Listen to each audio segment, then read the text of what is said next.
Sorry, I haven't live streamed directly from YouTube in a while. Like, I usually do it from StreamYard, but I'm kind of getting sick of the StreamYard logo thing in the corner of all of my videos. So, yeah. Hey guys, how's it going? You have to be subscribed to the channel to comment. I'm not charging you a membership or anything like some people, but you do have to be subscribed, okay? Come on, show a little bit of love. I'm showing my face here.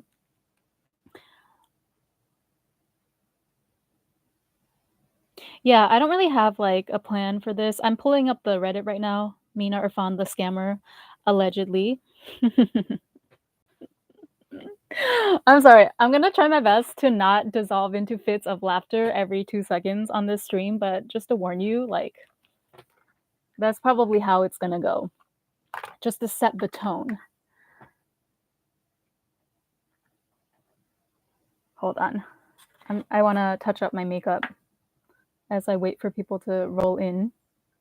If anyone's even awake at this hour, because I am in Tokyo after all, so maybe it's the middle of the night for a lot of her US based or Europe based ex followers.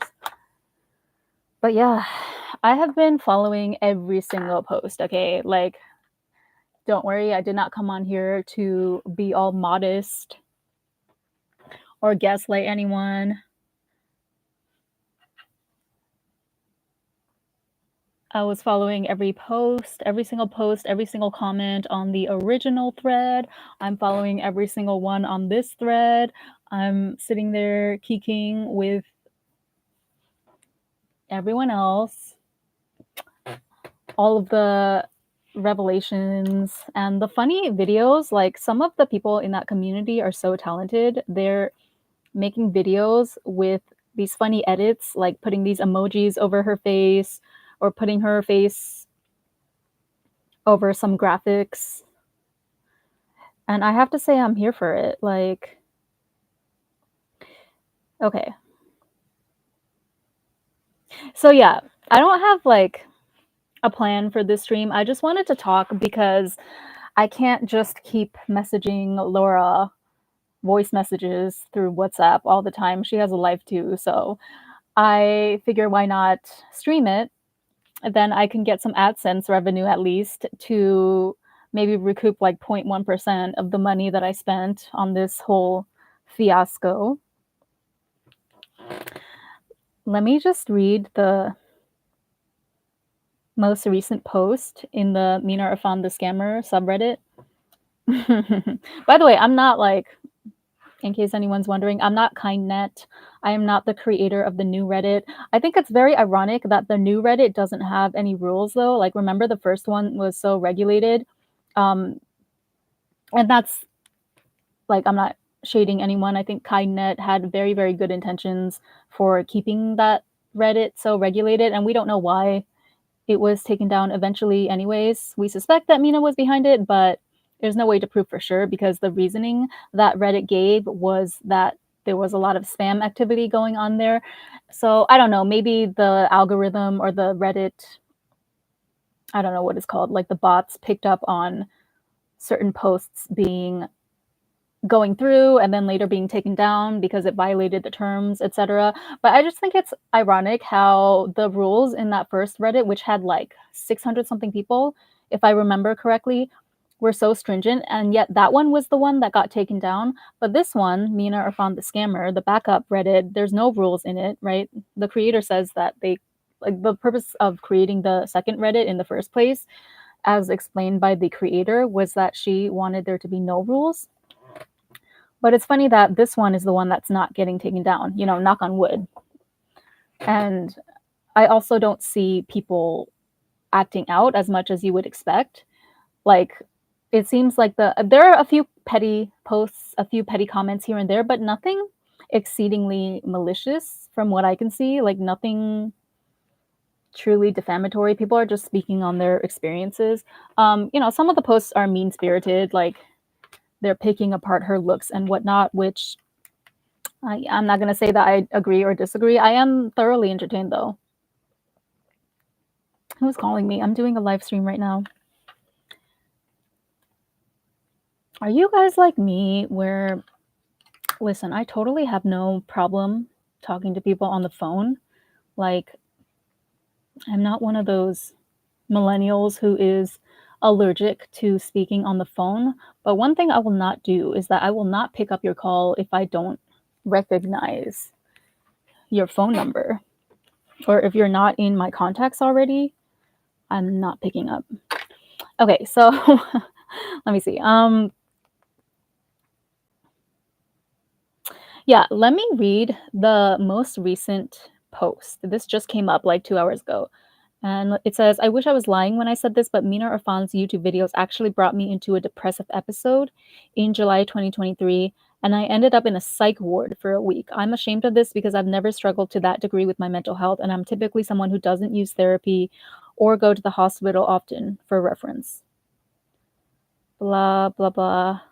Sorry, I'm not saying that like disrespectfully. I'm just trying to skim because this is quite lengthy.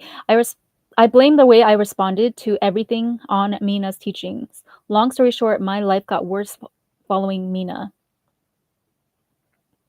Listening to her constantly claim that I should be elevating and manifesting just by watching her on YouTube and then seeing the opposite happen in my life really had me questioning myself. I thought something was wrong with me, but I was manifesting wrong.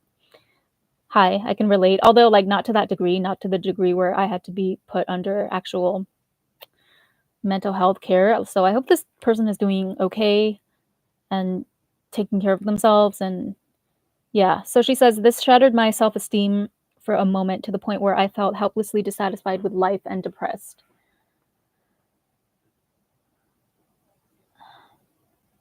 Yeah, that's really sad. I'm truly blessed to be out of that space. Oh no, sorry. I'm just skipping all over the place. So, I haven't shared this with anyone yet, but Mina was such a danger to me. Even worse, I didn't draw the conclusion as to why I felt so inadequate, why I was ghosting everyone in my life and isolating myself to Mina and continue to listen to her for another 7 months. I'm truly blessed to be out of that space in my life. I spent so much time idolizing Mina that I lost myself. I forgot what worked for me. Exactly. And that's what we're going to get into today because I thought that her standards were the right standards, and I'm truly hopeful that anyone still under her spell is on their way out. I pray for freedom for all. I pray that freedom for all is near. Yeah. Okay. So I do think that, like, there is a level of self accountability that everyone who was a former follower, or, you know, regardless of how much you invested in her, whether it was just one course or whether you spent then tens of thousands of dollars on intensives, like Laura, for example. But there is a degree of self responsibility here, right? Because we're all adults. I don't know if there were like any minors that, I mean, I would imagine if there were any teenage listeners to her that it would be the parents, like maybe the mom of that listener that was enabling their daughter to follow her teachings and go to her intensives and whatnot. So that's kind of a different story. But the majority of us, I think you would agree, are adult women, right? And we're responsible at the end of the day for our own actions. And even though that's not to say that like she's off the hook at all. I mean, it's very clear in this. I don't even know how long if we were to print this entire Reddit thread, but yeah, like in this book long Reddit thread, it's very abundantly apparent how many manipulation techniques, how much lying that she did, how much coercion was at play, how much gaslighting that she did to prey on vulnerable women. But at the end of the day, you also have to take personal accountability, right? And that's not to shift blame onto the victims. I don't want to use that word, but yeah, I'll say like former followers. It's not to shift the blame. It's just to remind you, like I'm reminding you that at the end of the day, you're the one with the power, which is why I think it's very important that these Reddit threads exist. And I think it's a testament to how intelligent all of the women in this community are, that they have the foresight to also create multiple backups at this point, in case a similar thing happens, like what happened with the first Reddit thread, which is that it got taken down permanently. It seems, because it seems like Reddit did not reopen it even after the original owner appealed. Hi, Ariana. Hi, Ren. I'm gonna start baking challah. What's that? Sounds good. I might play your live in the background. Yeah, just come hang out with me. I'm just here to like shoot the breeze, okay? Please feel free to chime in on the discussion. Um, yeah. Try not to trauma dump though, not because I don't want to hear it, but just because I want us to keep a level head here. And I want to focus on, okay, so I don't have any answers, right? Like I'm not proposing any ultimate solution or anything like that. Partially because I don't think, oh, challah, challah. Okay. Sorry. Thanks for correcting my pronunciation. It's Jewish bread. I love anything that involves bread, but I haven't eaten bread for a long time because I try to stay away from carbs. Um, but yeah, so let's see. What was I gonna say? I have a lot of things I could say, but oh, I was saying that like I haven't invested a lot compared to some of the women in this community. Like I said in my previous live, which people complained about me rambling too much, but the thing is like at least I was brave enough, at least I stand on business enough to come on here on my own channel under my real name, showing my face, to tell my experience. So if you have a problem with that, then come on to your own channel. You know, like it's very easy to be ballsy and critical of other people when you're hiding behind a faceless name and an anonymous account on Reddit.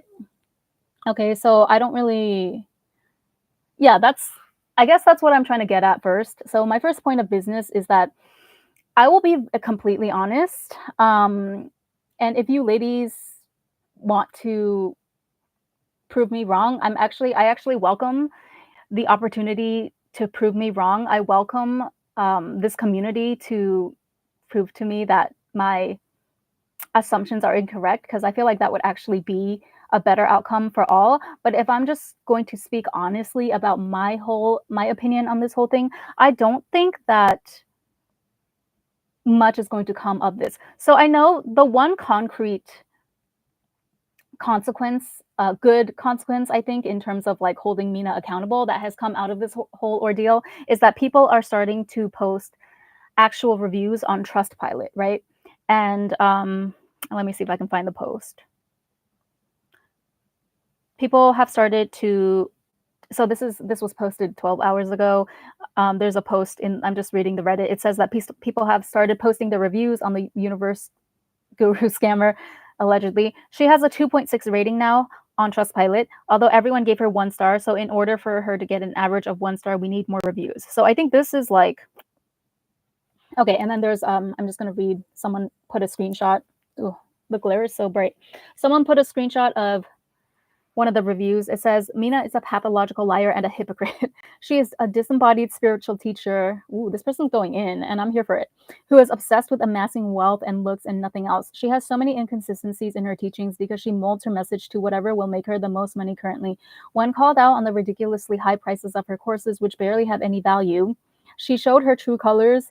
Instead of reflecting and taking responsibility for her own actions, she's doubling down, sending illegal threats to silence her students, turning off the comments on YouTube and Instagram, making extremely dumb videos about her students being monitoring spirits, etc. Where is the lie? Where is the lie, though? This doesn't speak of a secure, wealthy, and unbothered high-quality spiritual teacher. This shows how egoistic, insecure, and desperate this woman is. Please do not spend a buck on her courses. In fact, avoid the free YouTube videos too. I second that to the 100th degree. Avoid her free YouTube videos. Like, avoid anything. Avoid her voice at this point. I've completely unfollowed her on all platforms. I can't stand to listen to her voice or look at her. Even like her mannerisms.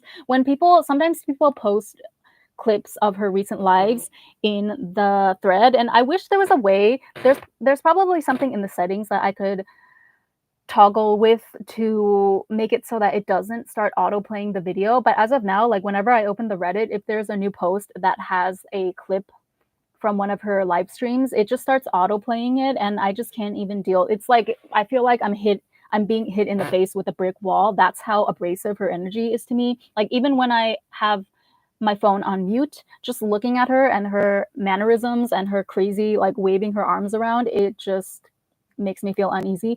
But yeah, Let me just finish the rest of the review. Please don't spend anything. Avoid the free YouTube videos because along with one helpful teaching, there will be 10 other very toxic and hypocritical teachings linked to it. This is so true. It's a whole mess. Better stay away and just learn meditation from free places like Vipassana, I don't know, some website, or read legit books from people who have studied and embody their teachings. Yeah, I 100% agree with the last point here. Just go straight to the source, right? Like you don't need a middleman. Mina convinced us for a long time that we needed her as kind of a conduit to all of the downloads or the messages that she gets from God, and when in fact that's not the case at all. Like everyone has access to the same information, especially this day and age with the internet. And like most of these books, you don't even have to buy them if you're not in a financial position to even buy books, because books are expensive, okay? Especially like depending on what country you live in. If we're talking about mostly English language books here. So for example, for me, I live in Tokyo.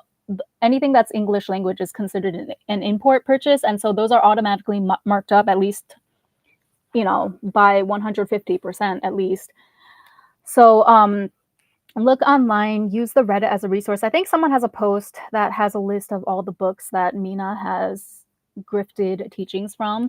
Just read those. And if you don't want to do the legwork to read, maybe like take a moment to reflect on how that mindset probably could have played a part in getting you in this hot water with Mina, with getting sucked into Mina's web in the first place. I'm not excluding myself from this criticism, right? Because that was part of the appeal of her channel, is that she is like in addition to basically she spoon fed the teachings from a lot of those books to us, except the dangerous part is that she laced it all with her warped worldview, and on top of it had the audacity to charge thousands and thousands of dollars for it, and somehow managed to convince like some of the most educated, highest earning, brightest women out there to pay for it. But yeah,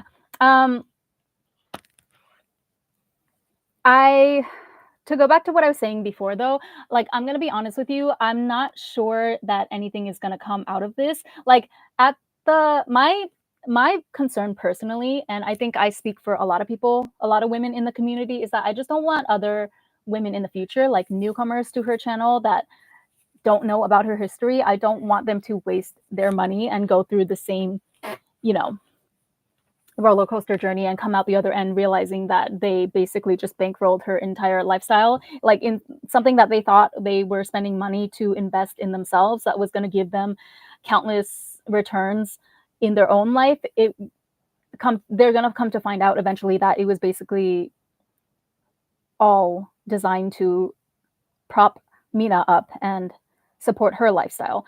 And I think, why go through all of that when there's a community of hundreds of women, probably thousands, right? If you don't count the people that are not actually subscribed to the thread, but they're definitely still reading it. I don't know if there's a website out there. I'm sure someone can check how many views the Reddit thread gets. So not the number of members, but the number of views, the number of visits that the thread gets. I'm sure it's much, much higher than the actual number of members, which as of this moment sits at 287. But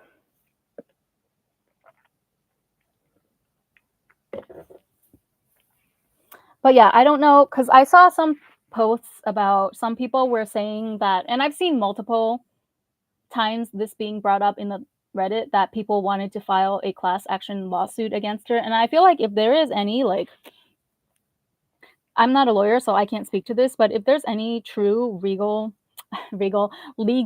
recourse available to us, I mean, if you're willing to do it, if you're one of the people that have invested enough to the point where it's done true damage to your life, then I would say go for it. Like, I would support it if there was a core group of women that came out and said that they would want to file a lawsuit against Mina. The only thing though is, if I'm completely honest, I don't think anyone's going to do anything, because every time somebody puts up a post regarding that, there's like lots of people paying lip service to it, like, yeah, we should do that, or yes, what she did is completely illegal, it's completely unethical, and it it's unethical and it breaks a lot of laws. But then at the end of the day, there's never like an actual resolution. And I think it's because nobody wants to put themselves out there like that.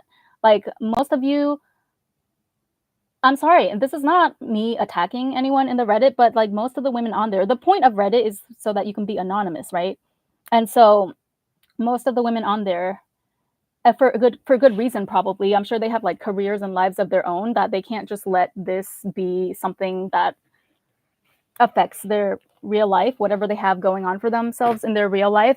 But I just feel like most of the women there are not willing to expose themselves to the degree that maybe me or Laura from Fabulous University have already done. Because I mean, granted, we already had pre-existing YouTube channels. Like I've been on YouTube for 6 years now, going on 7. Wow, I can't believe I just said that number out loud because it seems like 2 years ago that I started. But yeah, it's been 6 years, and so it. I think people really take for granted. Like if you've never done content creation before, if you've never had to put your face out there on the internet, and granted, this was my own choice, so I'm not complaining or anything. Like it was completely my choice. It was my desire to do YouTube and to put myself out there. I'm kind of a little bit of an attention whore. You know, I embrace it. Okay. I embrace all the dark, like potentially dark, feminine, whatever you want to call it, aspects of my personality. And I'm finding great joy in learning how to alchemize all of my tendencies, whether dark or light, to create good in this world, to create change, to alchemize everything that happens to me, to make, to enrich my life and those around me. Like that's my whole MO here. But I just feel like a lot of the women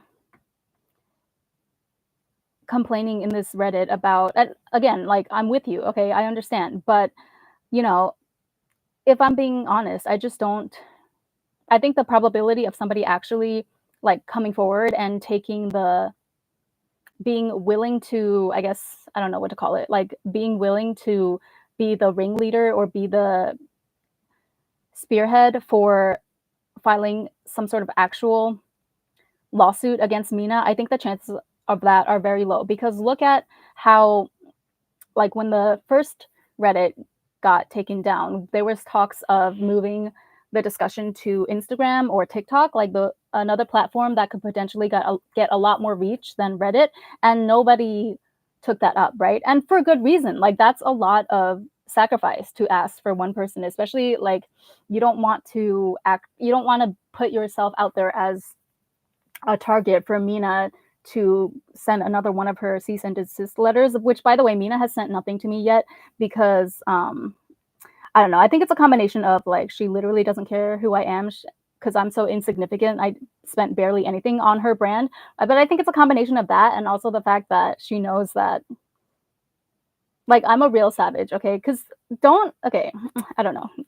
I feel like it's funny that she made that whole savage feminine course, right?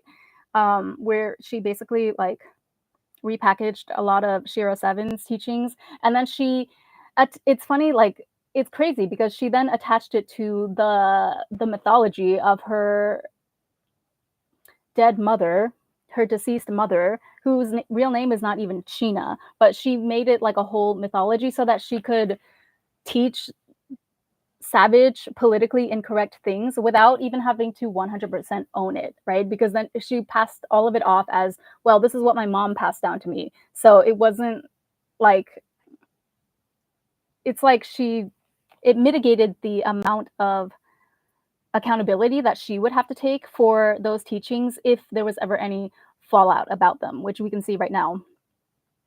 A lot of fallout is happening, and not just for that course, but I just think it's funny how like a lot of people were mentioning this in their posts as well, that she is so like on the one hand she's so manipulative and conniving, like to the point where her latest course is about some persecution wound. I don't remember the exact wording, but like she literally will take anything that's going on in her life and twist it to fit her own agenda. Like it's almost impressive the level of shamelessness. But then on the other hand, she's like so short-sighted that it's stupid. Like you see how dumb she actually is. Like, she's blinded by her own ego, and she doesn't have the foresight to see down the line how people are going to put 2 and 2 together, and, like, they're gonna have questions eventually. They're going to realize that things don't add up, but then her response to that as well is to also try and just bulldoze over it by not letting people comment on her videos, or, yeah, closing all the comments on her videos, her Instagram. It's it's giving a lot of cognitive dissonance for me.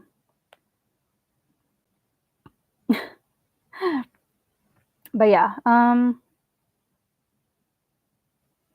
was talking about this with a friend as well, that she has this pattern that I kind of clocked very early on, even as I was like very, very deep in the Kool-Aid when I was first, when I was following her and watching her videos every day and not agreeing with every single thing that she said, but even some of like the more questionable things, some of the more unlikable aspects of her personality, I somehow like justified it to myself because I felt like she was okay. I think the most honest way that someone put it in a post, and I'm sorry that I cannot reference the individual posters, but somebody said that basically she appealed to all of our very base desires, that like our craving for someone to tell us that maybe some of our most politically incorrect thoughts, or like some of the thoughts that we had that maybe we felt it was not socially acceptable to express, she embodied that pretty shamelessly in her YouTube videos, like in her, and then even more so in her paid content. And so, like, on some level, it was kind of scratching an itch for a lot of us, right? That, okay, if you look at it from an objective stance, yes, some of her behavior was pretty off putting. Like, for example, the excessive showing off and flaunting of her wealth, especially considering that the money that she was making was like she was flaunting to her students the Chanel hauls and all of the luxury goods that she bought with the money that she made from them, right? That they spent on her overpriced courses. But then it's like at the same time, we were kind of, she had trained us to brainwash ourselves into thinking that that was like high end divinity behavior, that there's nothing wrong with bragging or being proud of your wealth and like being, using your status, using material items, using whatever you have available to you to raise your status or to social climb, like that kind of thing. And the thing, okay, so the disconnect for me, let me see if I can articulate this correctly, is that I, in the beginning, like I just assumed that her motivation for everything was aligned with my motivation. So, like, for example, if I was to, okay, I use this example in one of my other videos as well, but I'm not someone who is very, I'm not a person who gets starstruck easily, right? Like, I don't believe that celebrities are, I truly don't believe that there's anything special about celebrities. I think that everyone is very special and brings a lot to the table in their own way. And so I don't see a problem with like, you can admire somebody's work, you can admire somebody's talent, but I don't see the difference between that being a celebrity and that being like your next door neighbor down the street who just happens to be a really gifted painter or something, right? Like the only difference between a famous painter, okay, painter is not a good example. Let's say like a singer, right? Because that's what normally what we think of when we think celebrity this day and age, like someone who's an entertainer, either a singer or an actor or a model. So I don't think there's a difference between a famous singer and like your best friend from high school that always had an amazing voice, but she just never pursued singing professionally. So the only difference between like your super talented friend that you get to listen to, how talented she is because you go to karaoke with her and she just is able to belt out any tune um, perfectly on pitch. There's no difference between her and like Adele, right? A really famous singer, except for the fact that Adele is famous and Adele happened to pursue that career path and get a lucky break along the way to where she was able to, raise her profile that much in society. And so that's what I think about. That's how I approach topics like fame. However, I also understand the strategic importance, like the strategic advantages to, for example, if you're trying to like social climb or if you're trying to infiltrate a wealthier, higher circle, I think there's nothing wrong with that if that's your desire. But, and so I think, like, for example, if you wanted to, yeah, like if you wanted to rub shoulders with people in the entertainment industry because that's just where you want to be, right? Or you're interested in that industry, you want to make money off of something related to entertainment, then strategically it would be useful. It would make sense. Like, I don't think it's a bad strategy to maybe go to certain parties and rub shoulders with certain celebrities and maybe be seen, like make sure that you have your picture taken with certain famous people or important people in the industry and post them on social media, or like you can either post them or not post them, but like a certain amount of clout chasing, so to speak, I don't think there's anything wrong with that if you approach it from the angle of this is part of my larger strategy to get myself to the position that I want in life, right? But I feel like where Mina gets it conflated is that I realized later on that she doesn't exactly think of it in the same way that I do. I think she actually believes that like these people, you know, Kim Kardashian or Eva Longoria or whoever, like she actually believes that those people are of higher status. She doesn't see that the just the chess game that is being played underneath all of it. Like she just sees the final product that, oh, this person is being elevated, this person is on magazines and she's famous and she's really rich, so she herself must be aspirational, right? As we can see with her obsession with the likes of Kim Kardashian, which by the way, I don't have a problem, like I don't have any personal opinion on Kim Kardashian, but there's so much cognitive dissonance in the case of someone like Mina because she spends so much time preaching uh, the exact opposite of the kind of lifestyle that Kim had in order to get to where she is, right? Like, we're not going to go into detail about that, but it's just funny because, and it's not even the fact that she preaches like, you know, not sleeping with a guy before marriage or whatever. Like, I personally agree with that. And I think that you can believe that and still be a fan of somebody that made certain mistakes, or arguably you could say that it was on purpose what Kim did to be famous. But like, it's not just that, it's the fact that she also shamed her subscribers, like a lot of her followers, for doing that, even though it was something in their past that they can't go back and undo it. But she openly shamed a lot of women for like doing the very thing that her idol did in order to get to the position in life that she, Mina, wishes she was in. And so like I noticed that she does this with everything, like not just the celebrity status thing, but then also money, right? Like instead of, I think it's hilarious how someone also mentioned in the Reddit that she refers to herself as a deca millionaire. Like she refers to, you know, because deca means 10. So she differentiates between somebody that's a millionaire and someone who's a decamillionaire.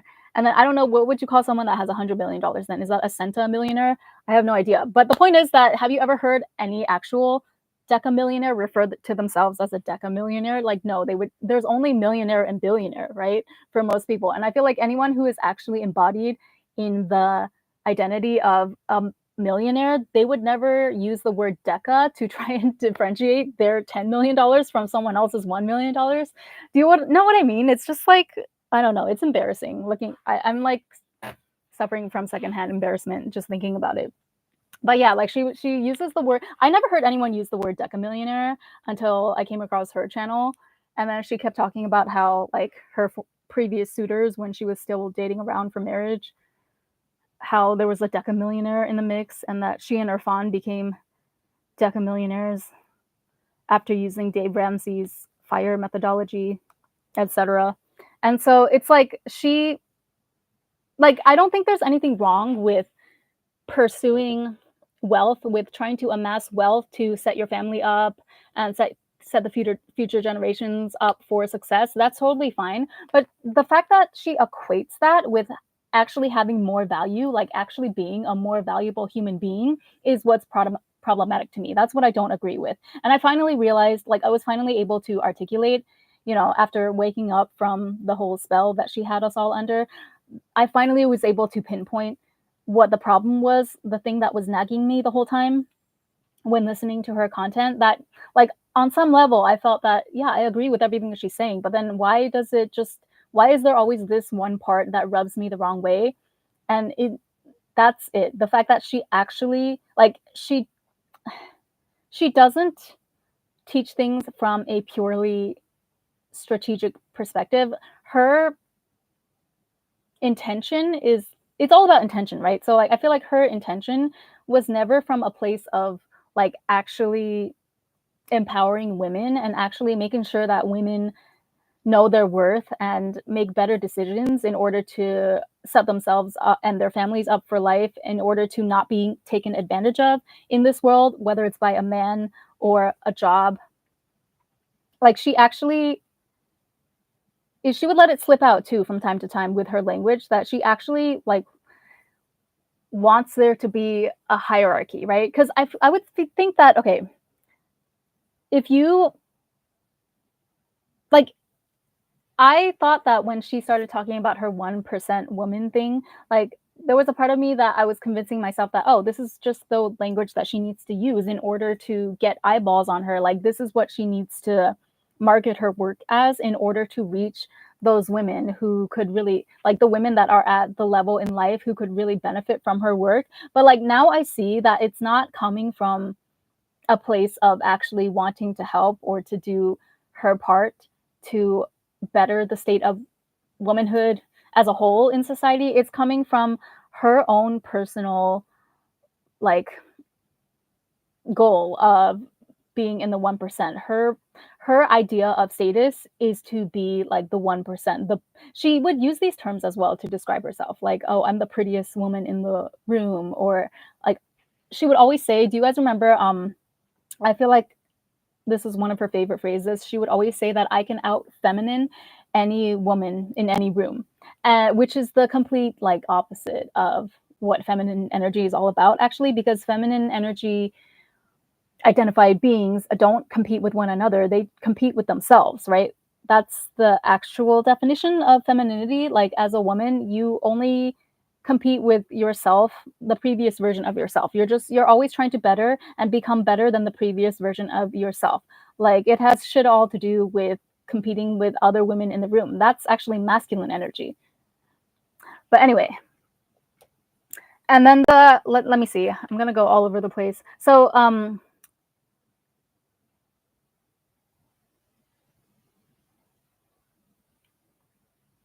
the thing that came out about her schooling at Northwestern University, the whole story that she said about how she only applied to one university and nobody thought that, everyone doubted her because she didn't have the grades, she didn't have the high school resume it took to make it into a university as prestigious as Northwestern, and yet she made it in because she just manifested it, and, like, that was her desire, so that's what the universe delivered to her. Come to find out, she didn't actually get into the undergrad program, right? I think it's like, she was married off at 16 by her parents, and then it seemed like she didn't go to college directly after high school graduation. And so later on, she applied to, like, night school at Northwestern University. I don't know exactly what it's called, but it's not the regular undergrad program that you would get if you went straight out of high school into college. It was just like an adult geared program that basically anybody could get in, and which also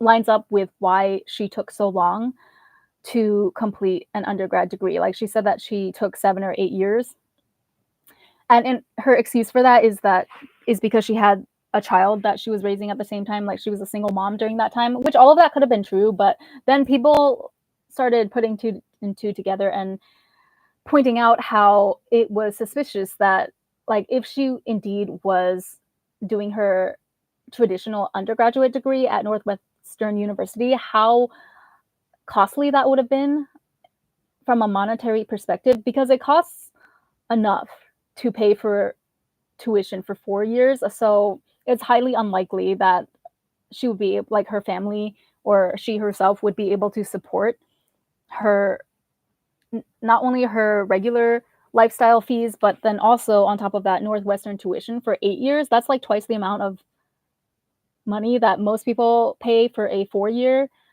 undergraduate program. But yeah, I just thought that story was like kind of creepy because that's actually what happened with my college admission story, except mine is true. It's not fabricated the way that Mina fabricated her story. So I actually did apply to only one college. I applied to Cornell University, but I applied early admissions. And at the time, I don't know if they do this anymore, but basically it was like you applied a little bit earlier in the year. So I guess like I don't remember. It was so long ago. Like I barely think about high school, unlike some people who claim to be a top 1% woman. Like I feel like most of the regular human population that is doing something with their lives, like they actually have, you know, something going for them. They have a career, or they are like in a new phase of their lives in their 20s and 30s. I feel like they barely think back to their high school or college years. But anyway, so yeah, like in junior year, I guess earlier in the year, like maybe the first semester, if you applied to Cornell University at the time, you could have a slightly higher chance of getting in than the people who applied later during the general admissions process. And I think it's just logical, right? Because if you apply earlier, there's less applicants. And also, they had a stipulation that if you applied early to Cornell University and you got in, then you had to accept that admission and you were not allowed to apply to any other colleges. So that was the trade-off for applying early. So if I wanted to apply to other colleges and then, potentially get admitted into several colleges and have my pick of the one that fit me the best, then I would have to go through normal admissions. But then that would also mean that the chances of me getting into Cornell was lower. And yeah, I just thought it was funny because like my college is an actual Ivy League, and I didn't know this before, but someone pointed out in the Reddit that at one point she claimed that she graduated from an Ivy League, although Northwestern is not an Ivy League like by any stretch of the imagination. And like somehow I feel like, okay, I don't remember exactly if I heard her say those exact words, but I very well might have, and then just gaslighted myself the way that she trained us all to do for so long, that she was probably just exaggerating. Like, yeah, it's pretty unbelievable, especially if you grew up in the States, and like especially for somebody who is that fixated still on their college degree, because she talked about Northwestern all the time. Like now looking back in hindsight from an objective perspective, there's no way that you would mistake Northwestern for an Ivy League. There's only 7 or 8, I don't remember exactly, but like there's only a handful of colleges that fall under the Ivy League umbrella, and Northwestern is definitely not one of them. Stanford is not one of them either. Like there are a few other very prestigious colleges that are considered to be on the level of Ivy League, but they're definitively not Ivy League, and like everybody knows this, especially if you grew up in the States. So like Stanford, MIT, those are not Ivy League, but they might as well be, right? But officially speaking, they're not. And so Northwestern University is definitely not. And somebody else was like, I'm sure there's a lot more other Ivy League graduates in her former following as well that must have caught onto that. And yet at the time, we were so under the spell, and there was such a culture of like silence. There was a culture of don't break the facade that nobody really pointed it out. And it's just so funny looking back because, like, I don't know. I think what I took from that, though, like, even though she was blatantly lying out of her ass that she went to an Ivy League, and even if you discount the whole Ivy League claims, she still like the whole story about her getting into Northwestern against all the odds as a high school student is categorically false, right? Because there's proof that she didn't go to their regular undergraduate program. She went to night school, essentially. Tattoos on her ass, she do night school. No, but like, but at the time, I took that as okay. So the lesson that I took from that was that you should exaggerate your credentials. Like you shouldn't be humble, right? Like you should own it. You should be proud of whatever credentials you have in order to not sell yourself short, right? In order to get what you're worth in this world, whether it be from an employer or from a prospective partner which I think is overall a good message. But and so like I attached my good, I think this is the problem, that a lot of us attached like our good intentions to the sometimes toxic teachings that she was promoting on her channel. But because we approach things from a place of good intentions and a place of like just wanting to set ourselves up in life, that we tended to overlook her own self-serving motives in teaching those things to us. I don't know if that makes sense. And I just felt like I noticed that, yeah, she has a pattern of like every single thing that remotely sounds a little bit prestigious or a little bit impressive, she would just take that to the nth degree. Like, do you guys remember, this is so random, but when she was doing the whole Savage Feminine course with her mom Sheena, and she told that story about her mom, how her mom's favorite flower was sunflowers. And then so everyone started using the sunflower emoji. And then apparently she said that we made the news. I don't even know, like to this day, I don't know if that's true or what exactly she was talking about, but apparently we made, like she claimed that her community made the sunflower emoji trending because of the whole story about Sheena liking sunflowers. And then she just kept saying over and over again that, oh my God, we made the news, you guys. Like, we made the news. This is how powerful our collective energy force is, blah, blah, blah. And it was just like every single thing. Okay, first of all, that's not a noteworthy thing, right? This is the thing. She attaches actual importance to things that are just like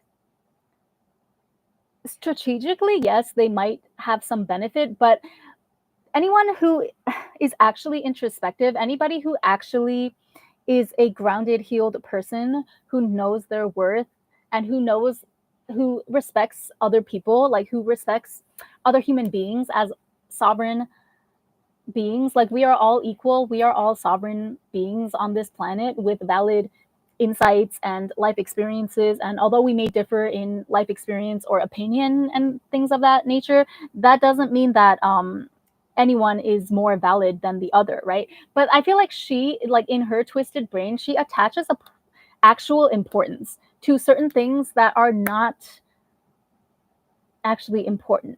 Like the news is a vehicle, right? The news is a vehicle to, you can either promote propaganda or you can promote actual important cases, like actual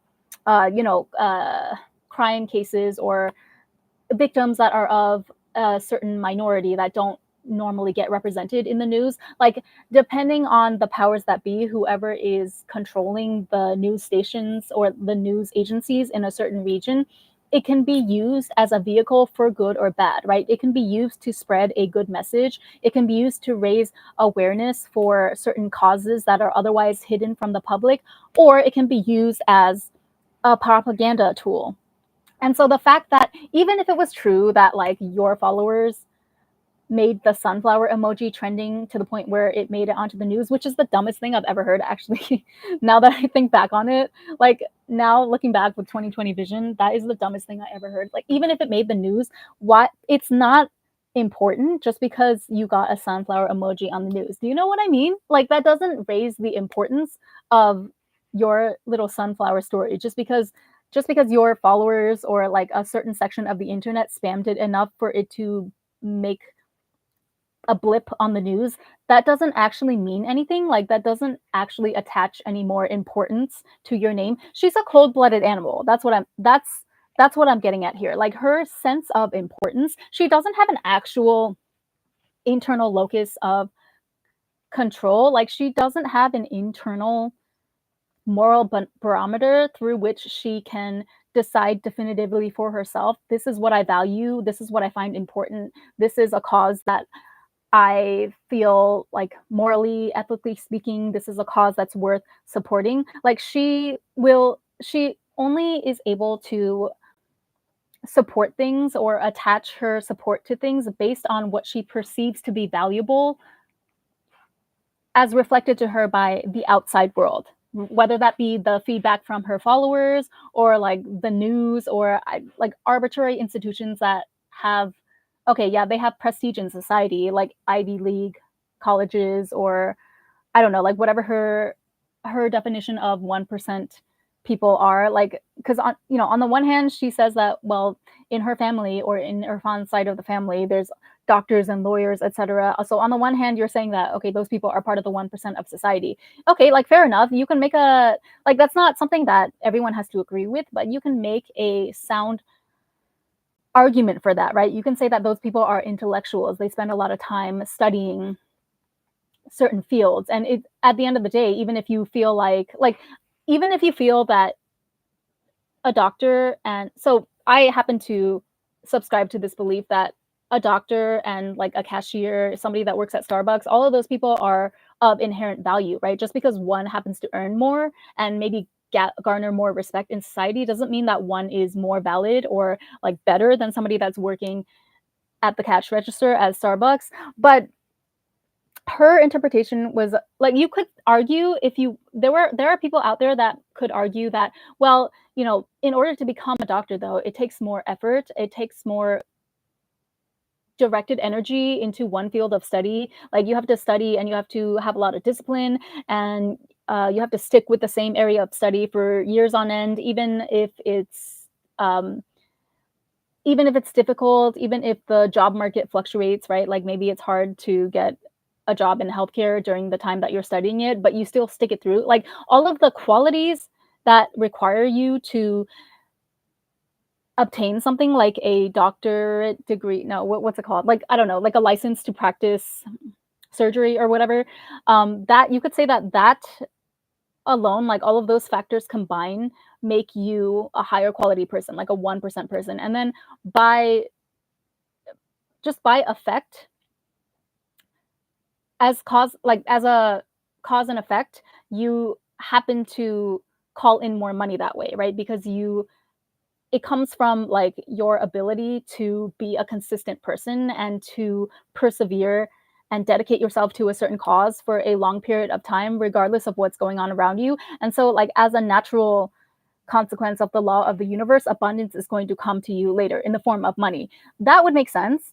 But like the thing is that she cannot, like, you know that her reasoning is BS because she cannot stick to one definition of what she finds to be 1%. Because on the one hand, she likes to brag that, oh, I have such an amazing network. Like, I'm married into a really good family because Irfan's relatives are all doctors and engineers and lawyers, etc. Like, okay, fair enough. I'm not disputing that.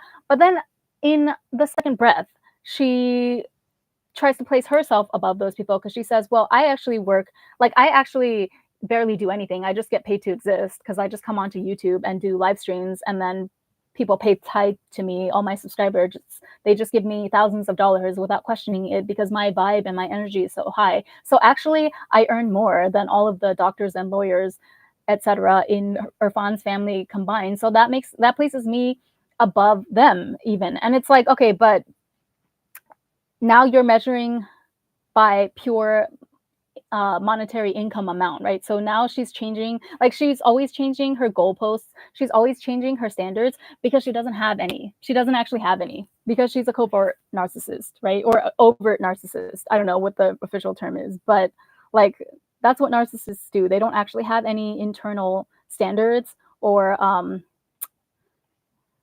code of ethics within themselves. They just latch onto whatever the world reflects back to them, which is actually just their own insecurities, right? Because that's what's like in their field of vision, that is the thing that's most amplified. Whatever insecurity they have, they believe that that must be the barometer by which to measure value for every person. And then so they like spend all their energy, all their time trying to reach that arbitrary line. But then once they reach it, they find out, like everyone else, that it was just an arbitrary line the whole time. Like you cannot, this is why you cannot base your whole self-worth and self-concept on outside measures. This is why it's important to decide for yourself what your code of conduct and what your moral beliefs are. Yeah.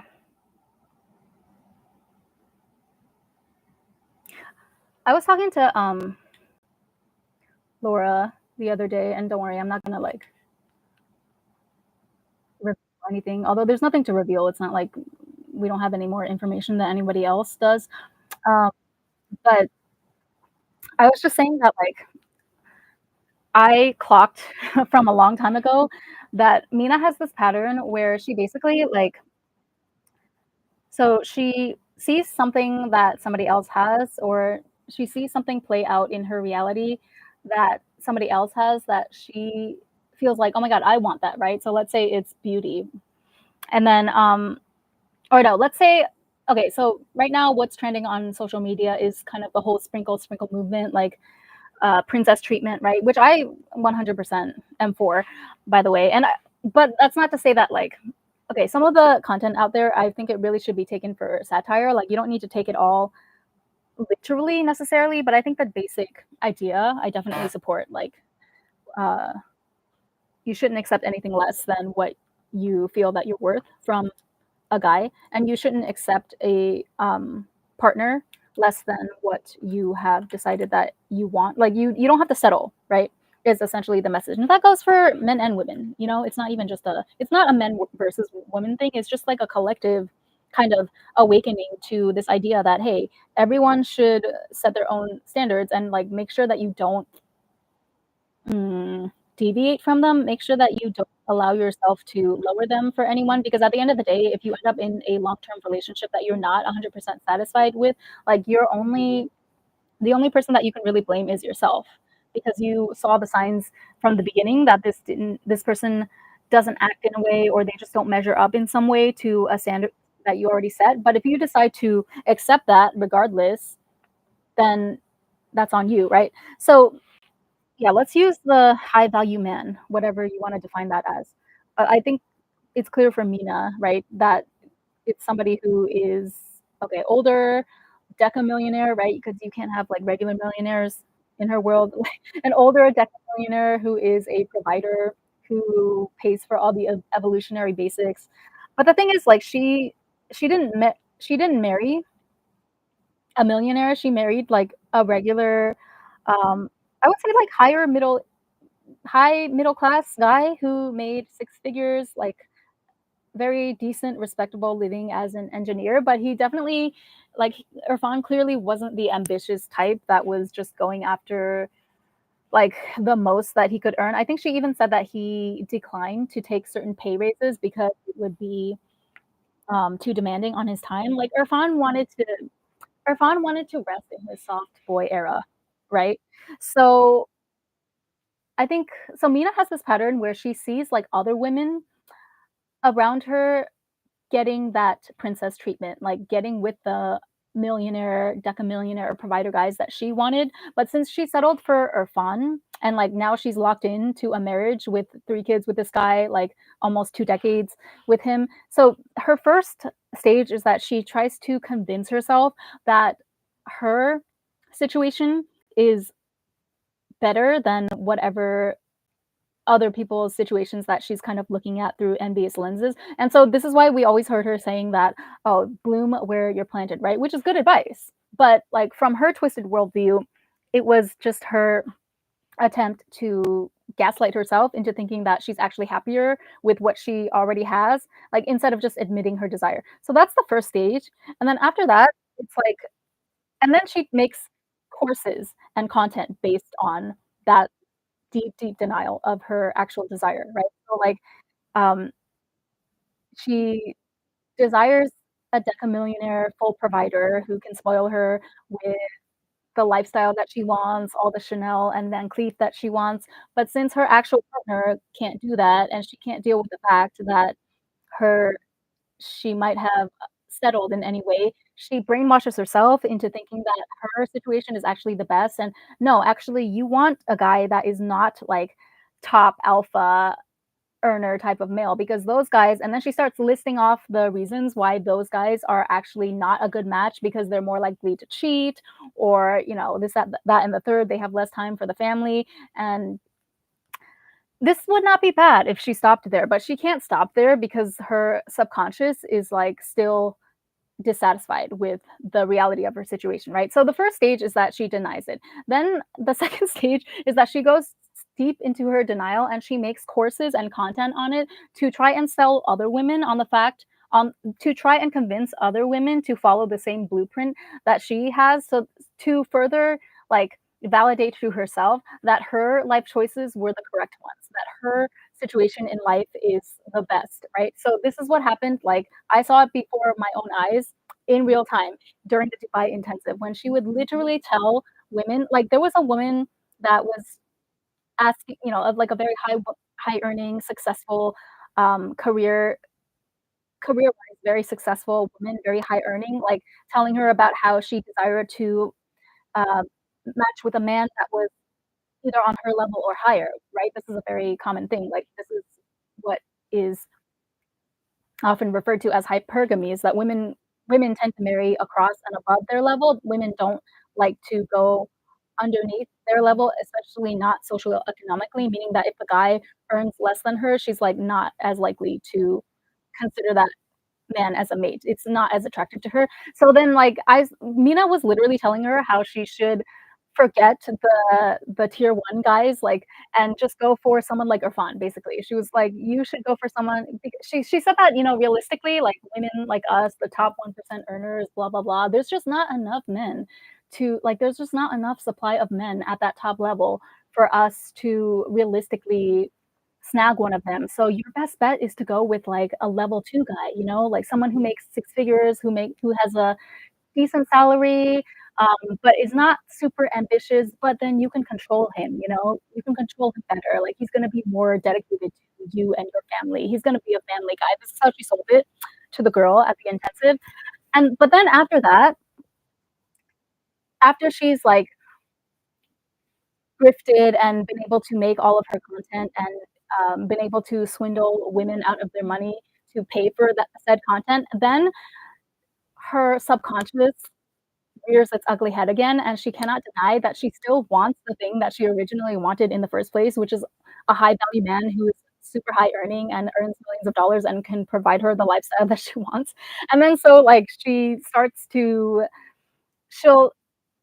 she starts to, like, do things, take actions that are completely contradictory to the things that she was teaching in her courses in the previous stage, and she'll actually start, whether subconsciously or consciously, trying to strive for whatever her original desire was in the first place. So we saw that play out.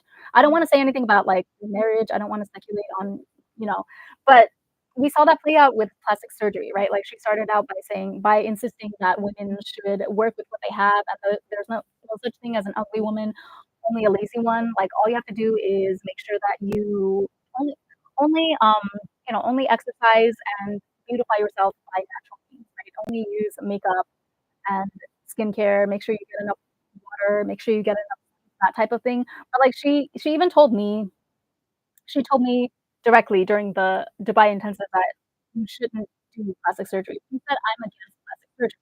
But then later she goes and does it for herself, and I don't even think that that's the first time that she did it, to be honest with you. Like, there's been other posts in the Reddit about how, it just doesn't seem like her recent tummy tuck was the first plastic surgery, like, and I don't know, like, it doesn't even matter, but I'm inclined to believe with the people that were suspecting that she got work done on her face long before the recent tummy tuck so that she can fit into Skims. But, yeah, and so basically she'll deny it, and then she'll make courses and trick women into giving her thousands of dollars for the supposed wisdom in those courses, where she will teach women um to achieve and to settle for, essentially, like, she will convince women to settle for the things that she settled for in life by selling it to them as this is actually the best solution, but then later she'll, like, abandon that. Later she will say that, like, find herself she doesn't consider herself to be beholden to the same regulations and rules that she places onto her students, so moving goalposts again. And then she'll just, like, go ahead and do what she wanted to do originally in the first place, which was to get plastic surgery. So I almost feel like I had kind of like a predictive moment when I was asking her that plastic surgery question because, like, somewhere in the back of my head, okay, I'm not con uh I'm not claiming that I predicted the future or anything, but somewhere in the back of my head, I had a fleeting thought that, "Oh, if I ask her this," because I was debating, like, "Should I ask her this? Should I not?" I kinda already know what she's gonna say anyway, but I knew that the class was being recorded, the intensive, and so I felt like, "Okay, if I ask this, then it's gonna be on record that she's saying to me directly." She is saying, without a shadow of a doubt to me not to get plastic surgery, right? Even though I'm, like, presenting her with kind of an interesting scenario, whatever, reasons that I gave, on why I was considering it, and then, like, I just had a feeling that, later on down the line, if there is some sort of fallout or if there are people that, like, start to voice their dissatisfaction or their lack of results from her teachings, then this is definitely gonna come up. It's gonna be one of many things, but I just think it's so funny that I ended up asking the question about plastic surgery. Now it's recorded for eternity in the Dubai intensive recordings, and people can reference that and see, like, the clear hypocrisy, okay? Like, the clear playing in our face.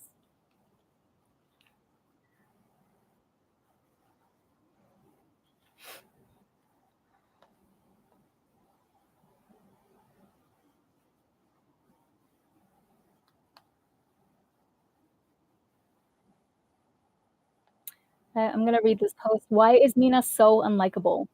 I followed a lot of social media people over the last 10 years, and I've never come across someone so unlikable like Mina. Agreed, agreed. Clearly, others think the same, and here are my reasons why the majority of people don't like her. Um, Number one, first, I'll say what drew me to her. It wasn't her looks and it wasn't her money. It was because she appeared to be down to earth talking about the real world stuff. Now we see that this is not her true self. Yes, yes, I agree because, like, people are dragging her left and right now for not really having any style, for having tacky style, for having unkempt hair. Like, now that her earnings are dropping, she's doing her own ratchet press-on nails instead of going to the salon like she usually did. And, like, I think it's hilarious because somebody called her out for having auntie nails I think it was in the original Reddit. They were like, "Come on, Mina, nobody, like, your red nails are giving auntie." And then so literally the next day on a live stream, she came back with French nails. Like, I thought that was so hilarious. And it's funny because even I like red nails, right? I'm partial to red and pink, and it's so funny because, like, that person was that person was calling out red nails in particular for giving off an auntie vibe, but since I am confident in myself that I know that I don't give off auntie vibes, even if somebody did, like, it wouldn't matter because that's not what I identify as. I don't identify as auntie. I identify as, like, and this is all in jest. This is all just humor, by the way, like, to be affected. I'm not if you identify as an auntie, that's great for you, but I feel like, I'm not at the stage yet. I'm not at that age yet where I identify as an auntie. I'm more like your fun cousin, your fun big sis Ren, right? And so because I don't identify as that, I don't take any offense. Like, it doesn't matter to me if somebody says that red nails are auntie-like, you know? If that's your opinion, that's fine, but I'm still gonna get red nails because I feel like it suits me, and I like the pop of color that it gives my overall outfit because I like to wear a lot of, um like, I don't like to wear a lot of colors. At the moment, I don't know, like, I'm going through a Morticia Addams moment very randomly, I know. I don't identify as goth or anything, but for some reason this whole summer I've just been living for the black maxi dresses or all white or just like, um, yeah, like very solid color palettes, no patterns, like white, beige, black, and so I feel like the red nails give me a pop of color that is desperately needed. But yeah, I just think it's funny that, like, Nina, who claims that red nails are her signature, and she went on and on forever about how men like red nails because of whatever psychology that she was using to back that up at the time. Like, she immediately went and changed her nails just because one person on the internet called her an auntie for it. I think it's hilarious because 'Cause I'm not even changing my nails. Like, Laura also has red nails right now, I think. Okay, number 2, she thinks her viewers are dumb. Number 3, she thinks she's better than her viewers. Number 4, she thinks that everything coming out of her mouth is correct, or she has no problem lying just for the almighty dollar. Number 5, she puts down her family members on a public platform. She also puts down people in her community. Yep, this is why she has no friends. Number 6, she thinks that her scamming is a skill set. This person went in, oh my goodness. Who is this person? Why am I here right now is the username.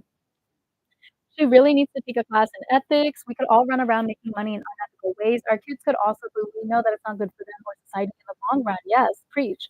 Number 7, she lies constantly. Number 8, she is not humble. Number 9, she has no shame. Number 10, she twists everything to her benefit, victim mentality to the max. Number 11, she's conniving. Number 12, she jumps on every trending topic on social media. She has no true sense of self. Yes, this is what I was talking about, how she has no internal locus of control. Like, all of her ideas, all of her values, all of her ideas of, like, what makes her worthy, what makes a person valuable and worthy in society is based on outside metrics. It's not an internal measuring stick that she has.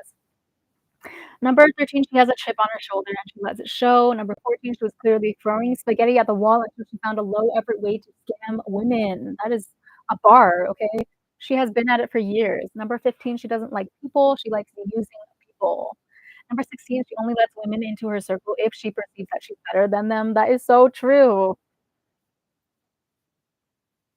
Why do you think she hired a male, like a gay male coach? Nothing wrong with gay male coaches, but for someone who claims to be all about women and the 1% women and empowering women, why did you have to get a man to be your coach, Mina? Could it be that you cannot stand the thought of any woman actually being ahead of you in life and that, like, it inspires a sense of envy and jealousy in you that is so great that you can't stand to even be in the same room as a woman who is obviously further ahead than you in life?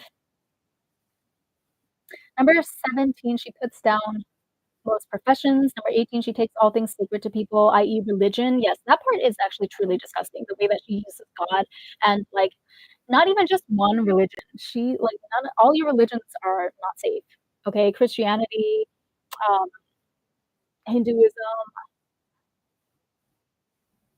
Islam. I've seen her use terminology from all of these religions to try and sell her courses. Like, I've seen her use them in her actual course descriptions. And she makes a mockery out of it with her scamming. Number 19, this is like someone else's comment. Number 19, she's a mean girl. Yep. Number 20, she sounds weird and stilted every time she tries to be relatable by hopping onto new trends and humor. She's just not with the times or funny in the least, despite her insistence that people think she's 26 all the time.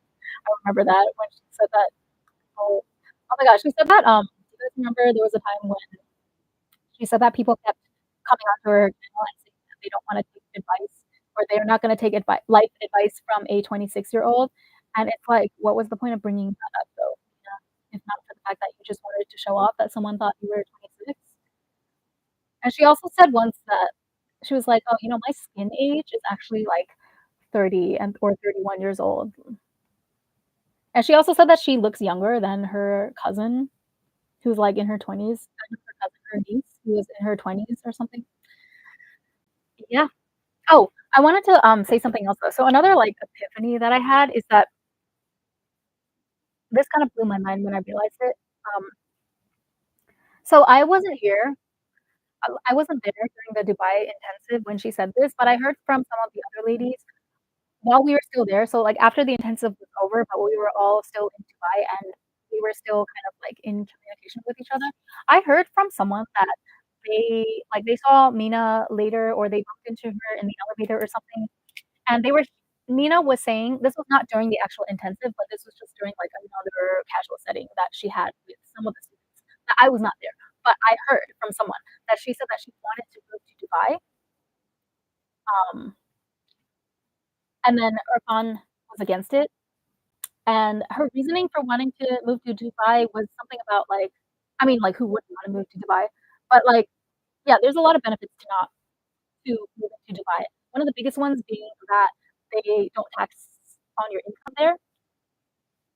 It's interesting to me that she comes off it's interesting that she comes off as unlikable to several girls. To me, her mannerisms are actually the reason I follow her.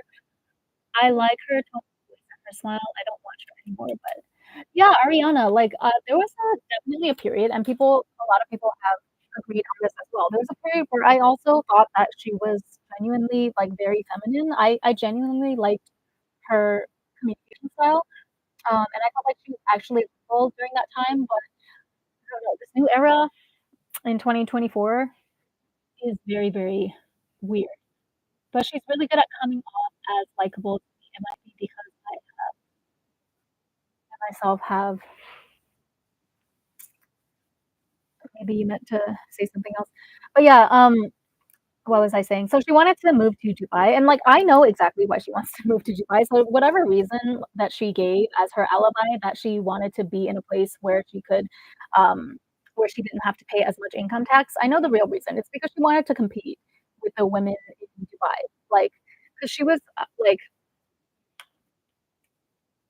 someone, made another post about how the live streams that she did right after coming back to the States from Dubai, she was like she could not help but go on and on about how she had gained so much weight, and then she was really pissed off about it, so she was saying that, like and I remember this too firsthand, that she was talking to us at the intensive about how everyone in Dubai is hot, and that she felt that she had to step her game up after seeing how polished and how on top of their fashion and makeup and whatever game that the women in Dubai were, and so I feel like that definitely inspired, like, some envy in her, and so now she wants to I think, like, it's so funny that she couldn't even keep that to herself, that she told her students of her fleeting desire to move to Dubai, but then Irfan was against it because that's not something that you can just willy-nilly do, right? You can't just, like, uproot your entire family, especially now that you have a whole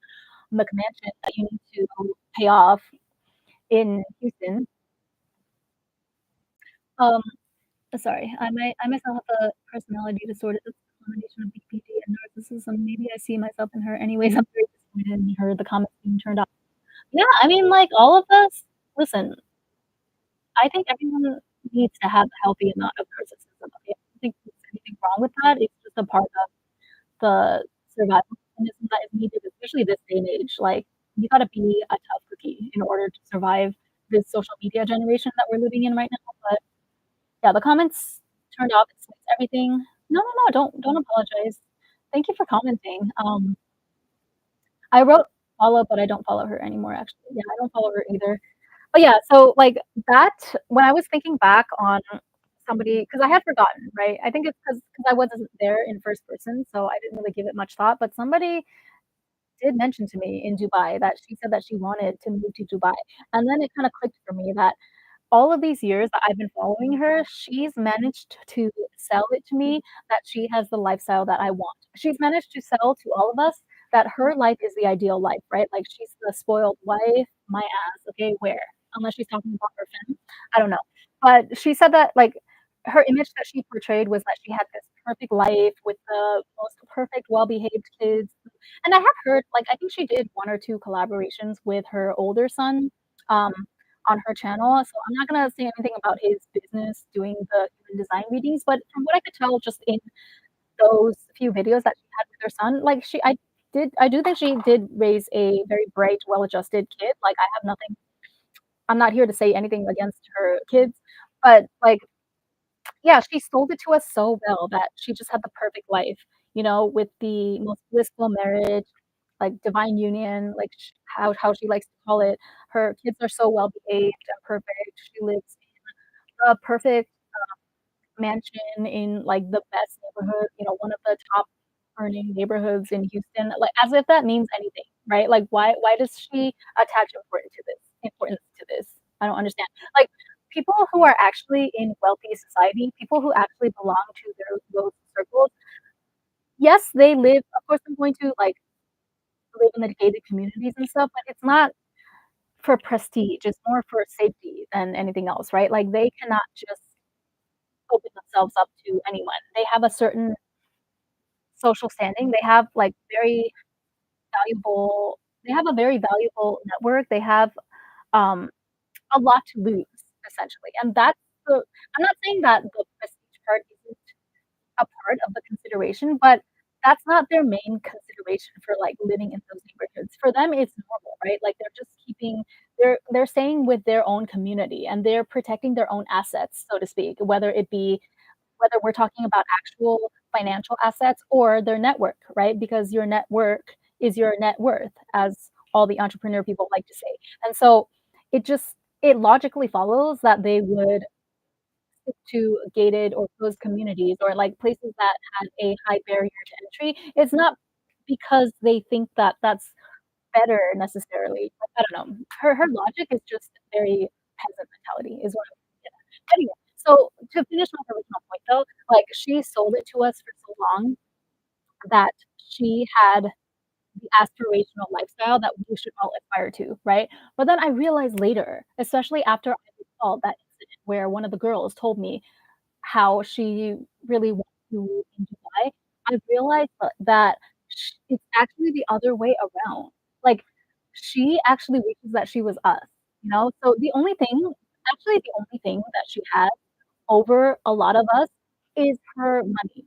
So I think that she inflates like a lot of people in the thread have pointed out, I do think that she definitely inflated the amount of earnings that she made from YouTube. But even regardless of that, like she regardless of that, I think it's safe to assume that they do have a lot of money in savings, right? Like, I think they are millionaires. I don't know if decamillionaire is believable, but I think that it is plausible that they do have at least, like, 1,000,000 or $2 in savings.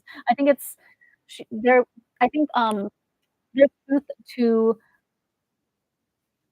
them saving that much when they were in their fire period, like, when Irfan had her on the tight budget where she couldn't buy certain fruits or soda at restaurants, that all of that was, um, contributed a lot to them building up a sizable nest egg for themselves, and so let's just go with the assumption that she has, like, millions of dollars in the bank. That money is really the only thing that she has over us. Everything else, I feel like it's the other way around. Like, it blew my mind when I realized this because, like, I'm thinking about moving to Dubai, right? And, like, one of her former students has already moved to Dubai, and I can just imagine the envy inside her because she and this is not me, like, trying to place myself above her or anything, but it's just me, like, exposing the uncovering the wool from over my own eyes, is that I thought that she had the lifestyle that we should aspire to, right? Being married, having kids, being wealthy, living in an affluent neighborhood, and, like, being glamorous, you know, being able to getting your nails done, getting your hair done all the time, getting paid to exist, but actually, she wishes that she was us, because the one thing that all her billions of dollars cannot pay for is time. She cannot pay for her youth back. She cannot pay to, like, redo certain events in her life so that she could end up with maybe like a higher earner than her fund, right? And this is not to say, okay, everyone has to make do with the best of the cards that they're dealt in life. So I'm not even blaming. I think she had a very rough start in life. So that part I think is true. I don't know about the details. Like I don't want to speculate. Some people were saying that they don't believe her SA stories about when she was a child was true. I don't know if I want to go that far. Like if it's not verifiable, I don't think it's appropriate to go that far. I don't like to play around with something as serious as SA, so I'm going to go off the assumption that that's true. If it's not exactly the way that she describes, like even if the real story is slightly different from the way that she describes it on social media, I'm going to assume that something of that nature, something that serious actually must have happened in her childhood, right? And so I do have great sympathy and empathy for that, and I do have admiration on some level that she's been able to, like, you know, pull herself up by her bootstraps and make something of her life despite all of the hardships that she might have gone through in her early, uh, childhood. However, I feel like she definitely has, like, regret over I don't wanna say regret, I mean, but she definitely has some like, she definitely has some choices in her life that I feel like if she had the chance to go back in time and go over, she would definitely take it, right? But since she can't do that, she instead found a way to, like, repackage, and redo the narrative of her life to package it in a way to where it seems like she knew what she was doing the whole time, and now she's ended up with the best case scenario that she planned, like, she planned everything all along, and so this is why we should listen to and hang on every single word that she says, because clearly she knows exactly what she's doing, when that's not actually the case. Like, she's just very good at reframing and re-narrating her life, which is a good skill. I mean, they teach that in manifestation, it's called revision, which, like, I don't think it's not a bad skill, it's not a bad thing to practice if you're someone who has maybe gone through adversities in life, or you want to empower, like, certain experiences that you've gone through that made you feel very disempowered and victimized in the moment. It's not a bad thing to go back and revisit it and reframe it in a way to where you can take control over it somehow. The problem with her, though, is that she exploits that and uses it to prey on women's vulnerabilities and fears and coerce them into giving her money to support her lifestyle now, right? So anyway, I just thought that that was crazy how she convinced so many of us that we should be aspiring to her lifestyle when in fact it's the other way around. Like, she actually wishes that I'm sure that if you gave her the choice of, keeping all of the millions of dollars that she's amassed now and giving the millions of dollars, but having the ability to go back in time and, like, relive her 20s and have the chance to go move to a city like Dubai, to go, relocate and move to a city that has eligible, rich, actual millionaire bachelors without the stigma of being a single mom, etc. I'm sure that she would take that chance. And so she actually wants to be us, okay? And then she tries to, like, convince us otherwise by flashing things in our face, like, "Oh, look at my $10,000 Chanel haul. Look at all my stacks of Van Cleef and Cartier on my wrists and my neck. Don't you wish you were me? Like, don't you wish that you had this glamorous life?" But it's like, okay, I might not be able to afford stacks and stacks of Cartier or Van Cleef. Like, this necklace right here, I got for literally less than $2 from Shein. You know what I have that you don't have though, Mina? The swag to pull it off. I have actual swag, okay? She reminds me of the preacher Joel Osteen, "No one is perfect." I don't know who that is. Um, I think I heard that name in passing, but I don't know who that is. Yeah, so she wishes that she was me, actually. Like, she wishes she could move to Dubai, which I'm gonna do within this year once I find a job, okay? It's gonna happen. I don't know how long it's gonna take. I don't know if I'm gonna get lucky or if I'm gonna have to apply to 1,000 places, but I'm gonna make it happen somehow, and I have the freedom to do so because I don't have kids. I don't have the stigma of being a single mom. Not that there's like, I don't think there's anything wrong with being a single mom or being a divorcee or whatever, but just by her metrics though, by her standards, this is a stigma, right? So I don't have any of those things weighing me down. I can move to Dubai or anywhere at the drop of a hat. She wishes that she could rock a $2 Shein necklace and make it look this good. She can't though. She doesn't have the swag that we do. Yeah, I wanna go back to this point of how she jumps on every trending topic trying to gain clout off of it. Like, again, I don't see a problem with that strategy as long as you're upfront about it, like I am right now with this live stream. I obviously this is helpful to my channel because it brings more eyeballs and more watch time, which translates to more AdSense revenue. So that's actual it's my pennies, guys, okay? Let's calm down here. But why does Reddit recommend, like, random things to me? I'm trying to stay on topic here with the Mina Irfan subreddit.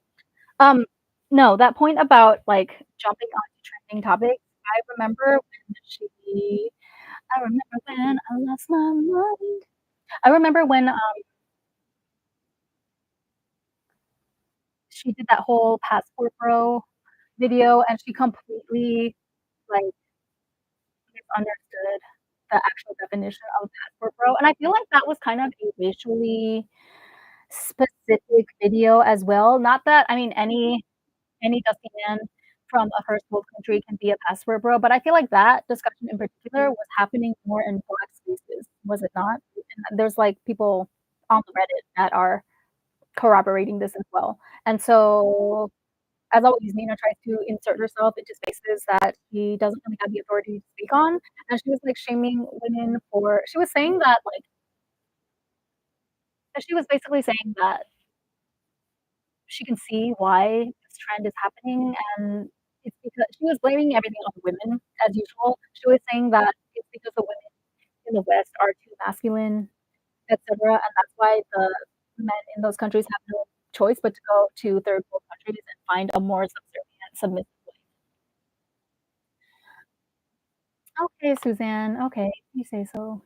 I don't know what that's all about, but and then, like, people were saying, "No, that's not really the issue with the passport bro movement. It's more like it's not like okay, like, men that is a thing, right? Men in first world countries finding that the women in the first world countries are too masculine for their liking, so they go abroad and look for women there, but, like, we're not the passport bro movement in particular was talking about more low value men, like, men that could not they didn't have the financial or social standing that was necessary to capture or keep the interest of a woman in their immediate locale, and so that's why they go overseas thinking that it's going to be, like, way easier for them, that it's just gonna be an easy, get out of jail free card.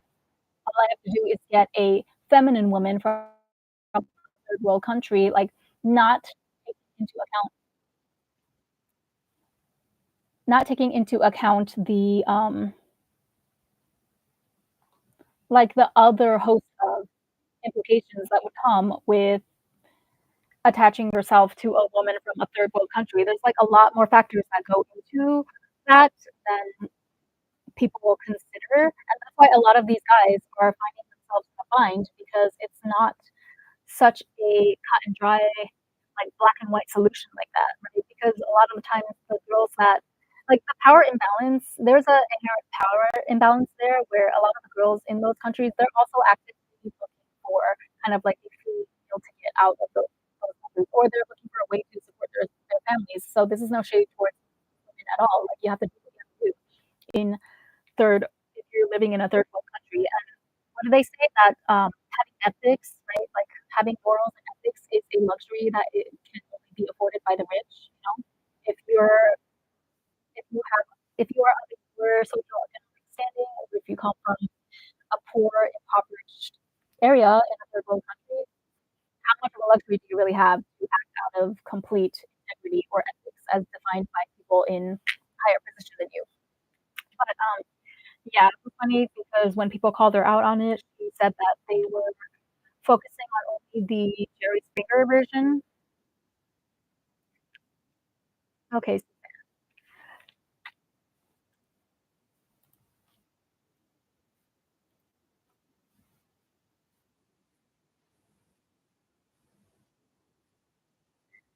and I remember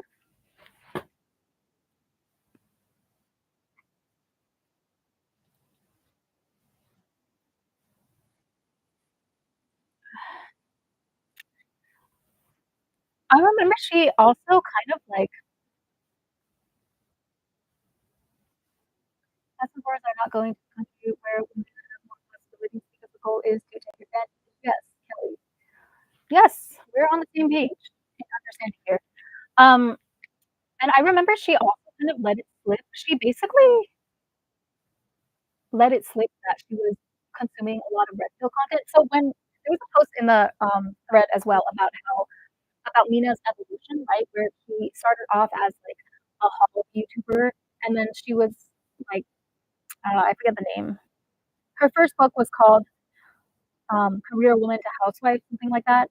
And then so then she became, like, Spoiled Housewife, Secrets of the Spoiled Housewife, and then she rebranded multiple times, right? Then her husband and her went on the Dave Ramsey show, so they became, like, FIRE, financial independence, retire early influencers. That was her angle at that point in time, and then later on when she discovered the whole online coaching industry, that's when she kind of rebranded herself to the universe guru, like, femininity content, feminine energy coaching, that type of stuff, and then she also went into red pill content, which I didn't even make the connection at first, but after reading this person's post, I realized, like, I remembered one live where she said that,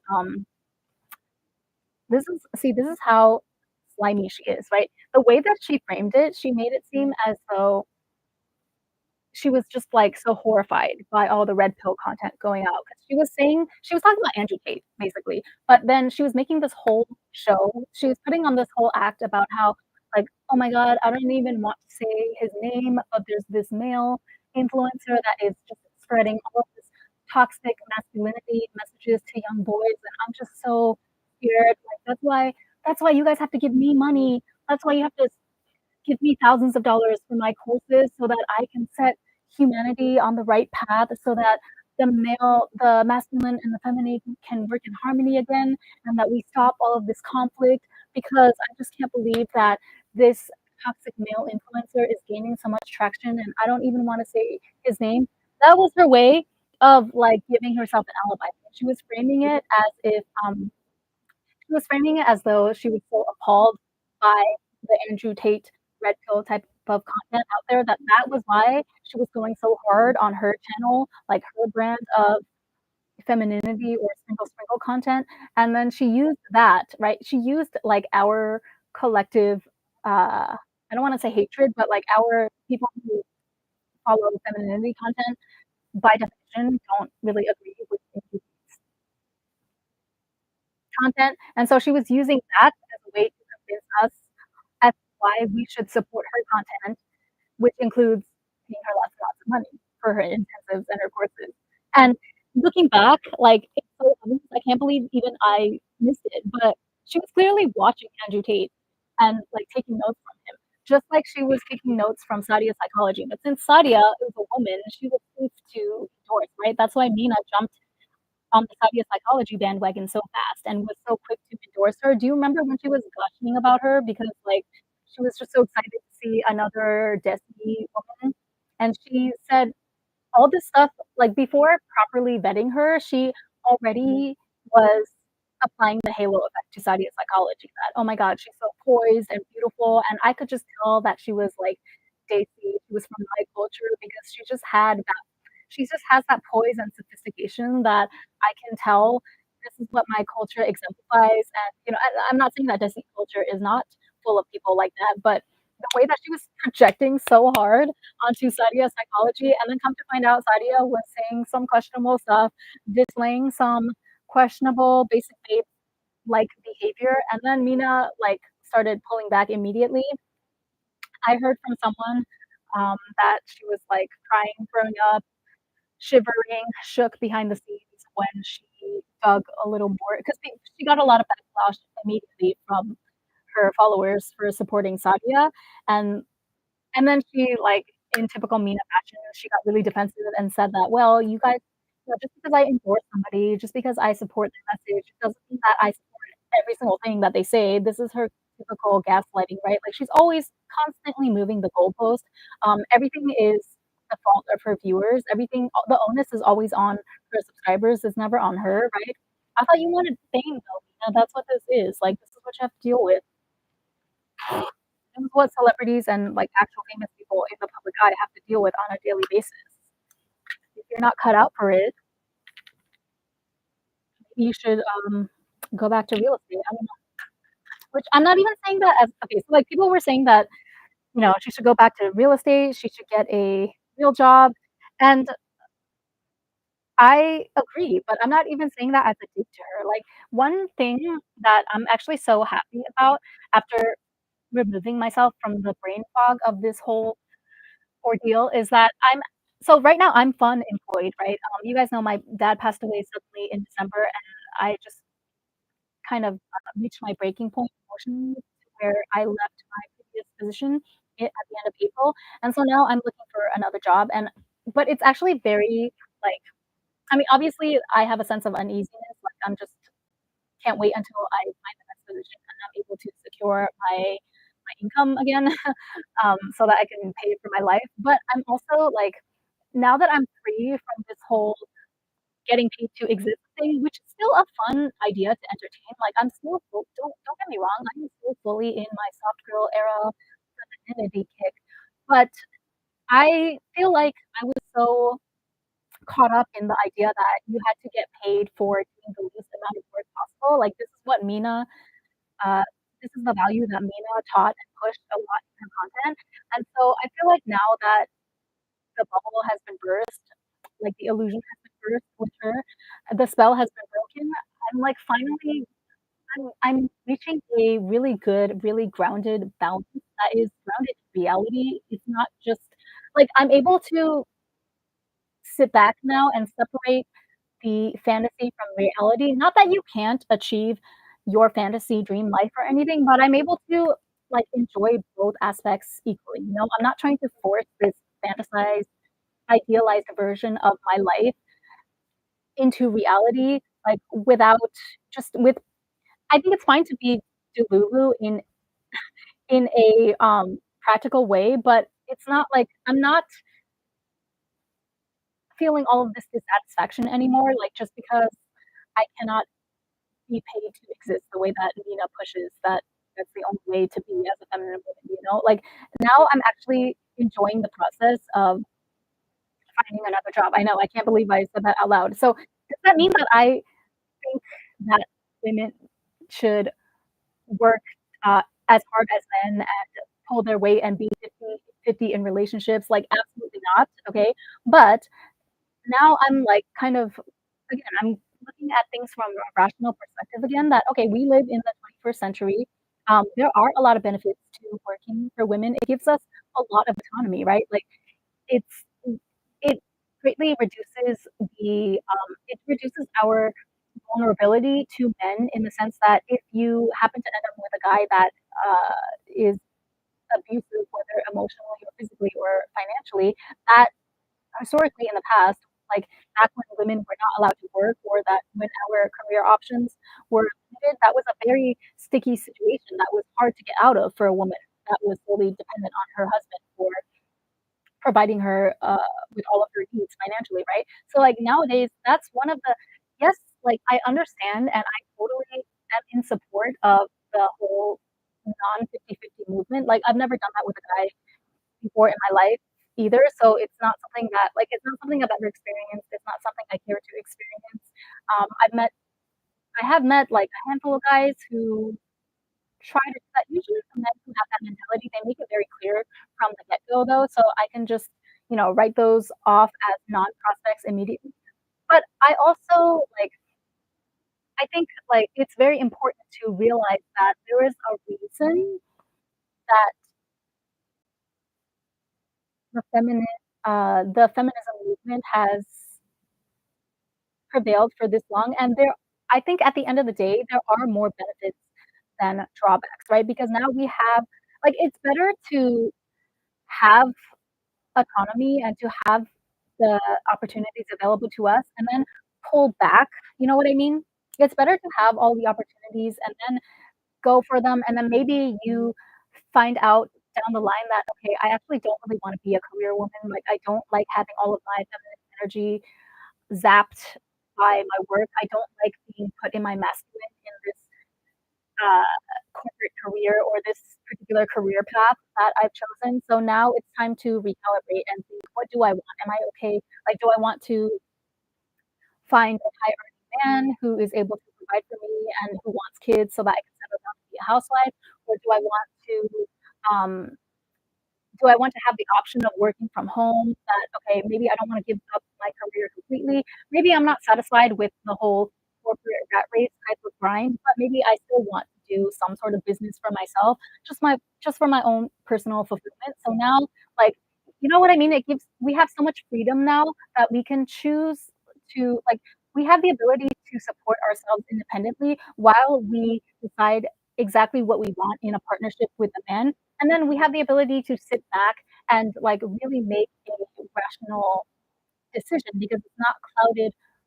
We can really, um, properly vet these men and make the best decision on what type of guy we want to actually settle down with in the long run, because our judgment is not going to be clouded by desperation of, well, I need to depend on this guy for money, right? Like I need this guy to pay to have a roof over my head. That's not something that we have to do in the 21st century because women can work, we can support ourselves.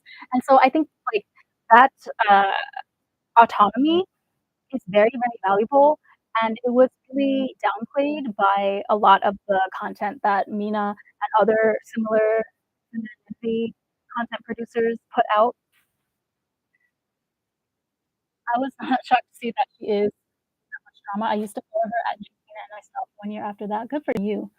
She used to remember me to be too much a know-it-all, and I had to unfollow her. Yeah, she does come off as a know-it-all. Seeing her after years, I think she has some surgeries or interventions on her face, for sure, and there's nothing wrong with that. But the fact that she told women that they should like, she actively preached to women that they should not do plastic surgery, and that she said that in her own words, her exact words, that she was against plastic surgery, and yet she turns around and gets expensive plastic surgery, like, come on. So, yeah.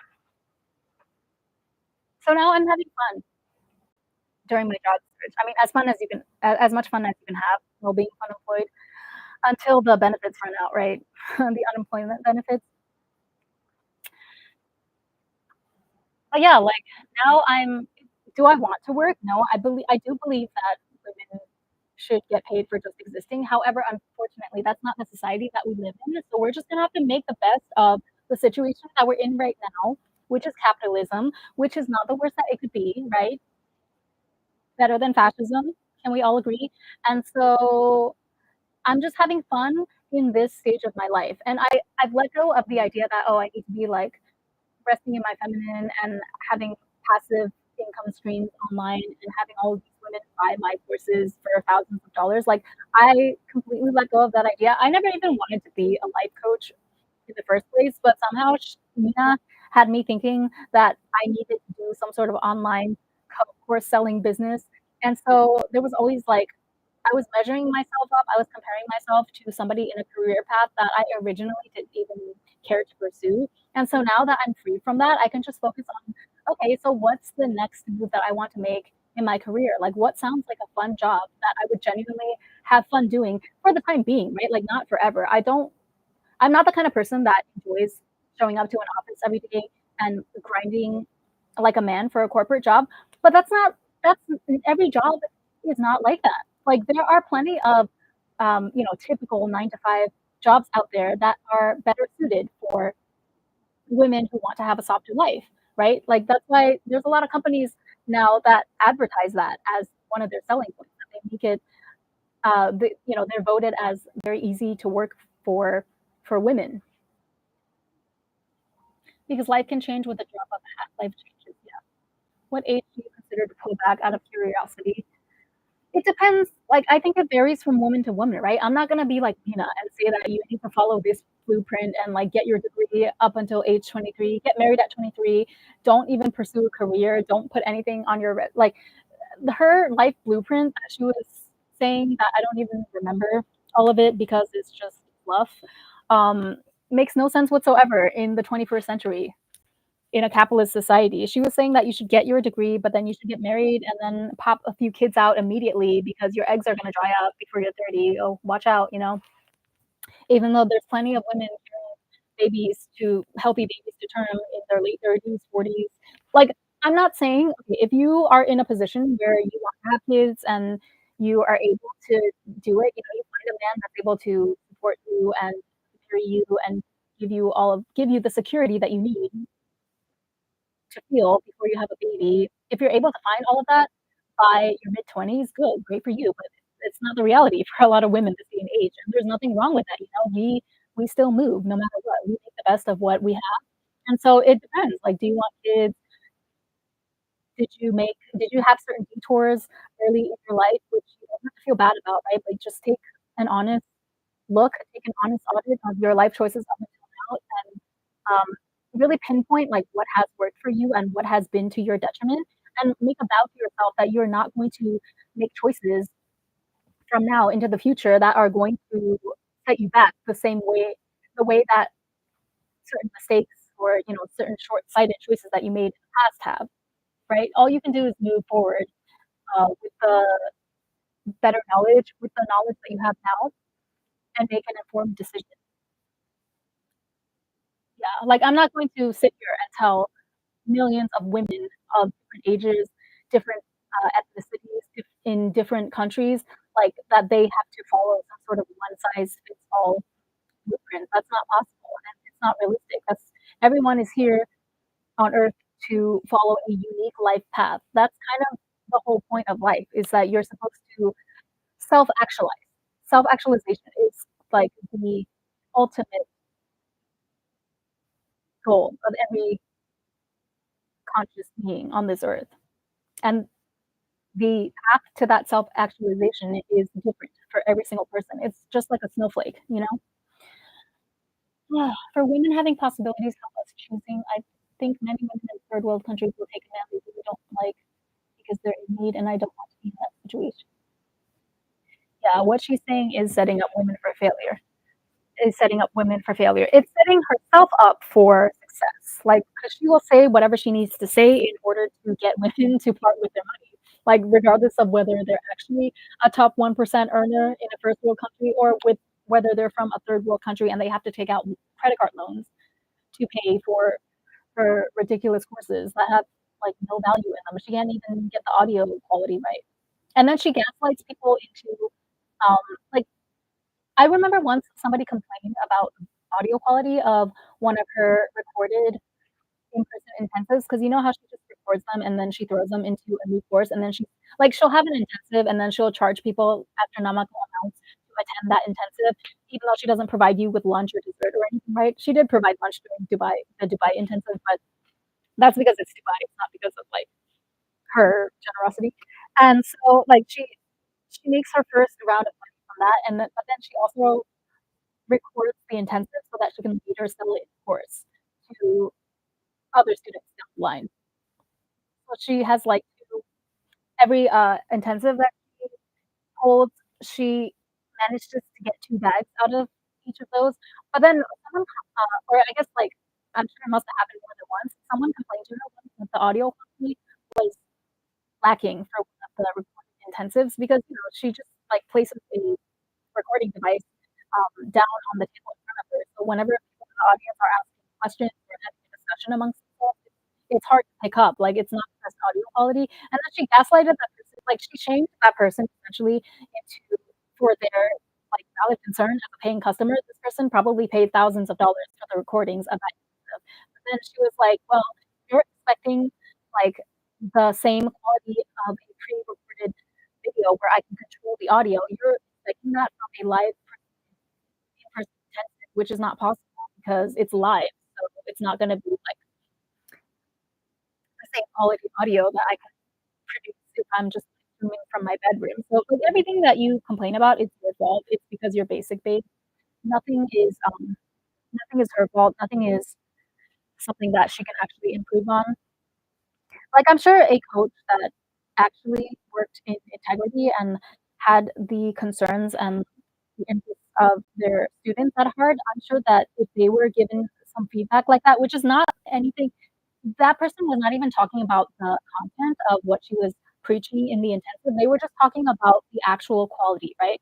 So that's a very easy fix. Like, you could place in the next intensive moving forward, you could make sure that you place several different audio recording devices or, I don't know, like, you can even take other people's phones, right? Because you know how she loves to ask her students to record material for her for free so that she can later post onto her channel and gain ad revenue from it? Yeah, like, even ask your students to use their phones to take backup audio at different points in the room so that it's, like, good quality all the way through, even during the Q&A sessions. Like, this is not a difficult solution.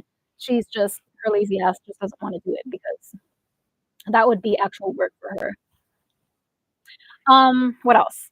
Oh, and then I will tell you one more thing. So I don't think I mentioned this in my original live about the Dubai intensive, but she opened the session, like, she opened the day by telling this ridiculous story. Well, she had a lot of ridiculous stories, that's her specialty.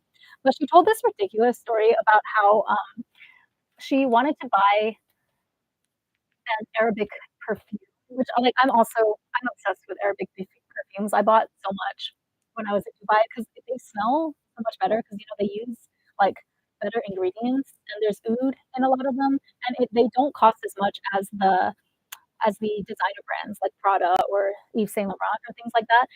They don't cost as much, but they smell better, in my opinion. But anyway, Mina was saying that she wanted to buy, like, she was interested in all of these perfumes when she was traveling in not just Dubai. I think she went to a few neighboring countries as well with her family. So it's basically like a family vacation that was paid for by her students.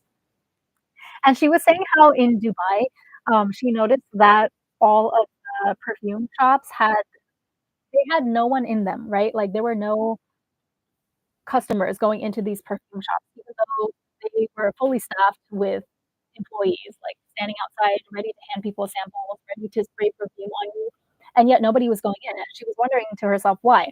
So then later she realized that a lot of these perfume shops, they refer to their fragrances as unisex, and then she claimed that that was the reason why people were not going into the perfume shops because men wear cologne in order to attract women, and women wear perfume in order to attract men.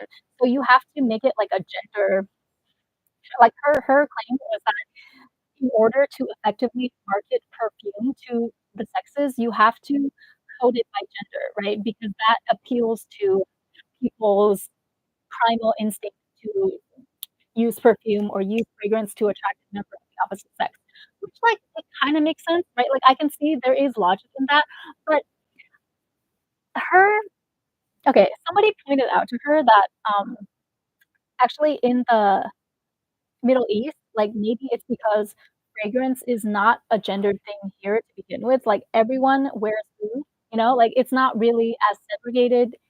I think the concept of, like, perfume being for females and cologne being for males, that's more of like a Western concept. However, in the Middle East, fragrance has long been in their cultural fabric for centuries upon centuries, and it hasn't necessarily been separated into male or female. It's just something that everyone wears, right? It's just like part of what you do if you're Middle Eastern. And so, like, I thought that that was actually like when her student said that to her, this was during the Dubai intensive, like, we were all in that room in the hotel, and I thought that this person so when Mina was explaining her reasoning for why the perfume shops were empty, I thought that, okay, that makes sense, right? Because people are not interested in buying unisex perfume, like, I can see that kind of not really, but anyway, she convinced me. But then when her student brought that counter argument to her, I actually agreed with her student more, that I think that that makes more sense that, you know, like, her counter argument kind of refuted what Nina was trying to claim about the whole marketing thing not working with the unisex perfume. But then in true Mina fashion, she basically just bulldozed over that student's logic, and she said, "Yeah, but the perfume shops here are not trying to sell to locals, though. They are trying to sell to, like, foreign visitors. So therefore, it would be in their best interest to designate their fragrances as either for male or for females, and that's why they're not getting any customers." And, like, I remember thinking to myself as well that, first of all, that's categorically not true because she's talking about places like the perfume stalls in JBR or the perfume shops in the Dubai Mall, which everybody goes to, right? Like, locals definitely patronize those places. Like, what are you talking about? It's not just for tourists. Everybody who happens to be in the vicinity, whether you're a local or a tourist, you're gonna pass by those shops. You might be a perfume customer. So, like, I remember that after her student, like, challenged her, I also remembered that, oh, the reason like, I was very interested in buying perfumes, right? So I can speak from a personal standpoint that, like, when I was walking through through there were certain sections in the mall that had, like there was a section that was, like, only perfume shops, and I remember feeling kind of intimidated when I walked through those areas because the salespeople were very, very aggressive, right? Like, they would stare you down, and they're just waiting for you to make a millisecond of eye contact with them so that they can, like, bombard you and spray you and convince you to buy their perfumes. A lot of them are very pricey as well. So again, like, not as pricey as the super, the European brands like, YSL or Gucci or whatever, but it's still a sizable like, some of them were very they're very expensive, very, I guess, prestigious, like, Arabic perfume brands, so they would go at, like, upwards of 100 or $200 a bottle, and I really didn't want to be sucked into buying one that I didn't want to be pressured into buying something that I wouldn't have otherwise bought by myself. So even though I was interested in buying perfume and I don't mind spending a lot for one that really resonates with me, like, I didn't want to be swayed by the salespeople, right? And I just felt that all the salespeople were very, very aggressive. Like, they were just standing there waiting to pounce on whoever dares to go in, which is what I feel like is the real reason why there were not a lot of people in the perfume shops. But Mina was like insisting that, "No, it's because they got the marketing wrong, and they need to hire me to do their marketing because, like, I understand masculine, feminine polarity, and nobody else understands it here, even though it's the Middle East." Like, what are you talking about? But anyway, Kelly, yeah. Niche perfumes are usually not gendered. Women and men buy them. Some even are more than 500 euros for 100 milliliters. Yeah, see, I'm sure you're right. I'm not a perfume expert, right? So I cannot say definitively what I don't think there's, like, one particular reason, but yeah, I think what you're saying is right. The unisex thing, it makes sense. That checks out with what I saw, that, a lot of the niche brands, like the actual Arabic brands on site in Dubai, they did not have, male or female attached to them. Locals don't buy perfumes in Dubai. I know, right? Like, she was just making stuff up out of her ass, and I realized that this is also one of her talents. Like, she's basically able to twist anything or use data, like, use findings from scientific studies. Like, she's able to twist anything to support her agenda or whatever message she's trying to push at the moment. So that whole perfume thing was, like, definitely pulled out of her ass.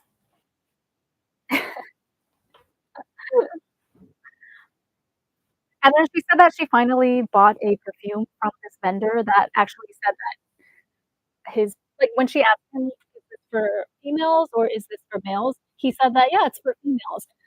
But, like, actually, you don't know whether or not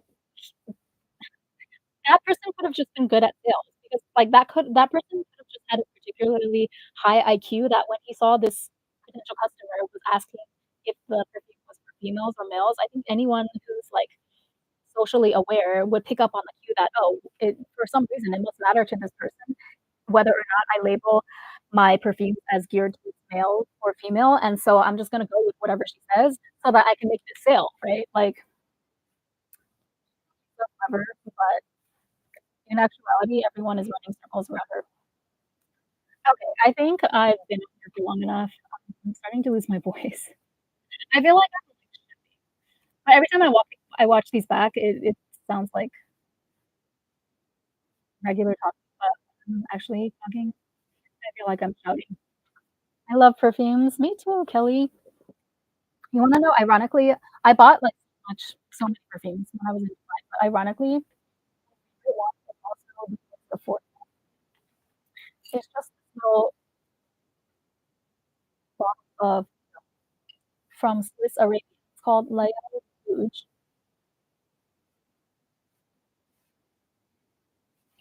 This was not more than $20, I don't think. I bought a backpack as well, so I have to keep using it. And I can't bring this with me anymore when I travel. I think the stopper was somewhere. Mm.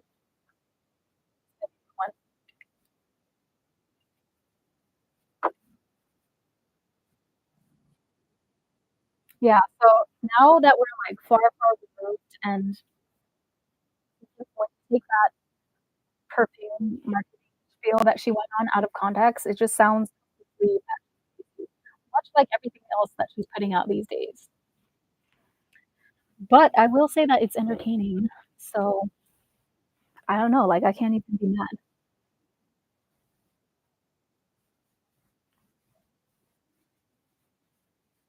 But yeah, I think the most realistic thing, like, moving forward is that if more people just continue to post reviews on accredited websites such as Trustpilot, which is solely for it exists solely for the purpose of giving honest reviews for other people, like other potential future customers to check before they decide to buy anything else from the university brand.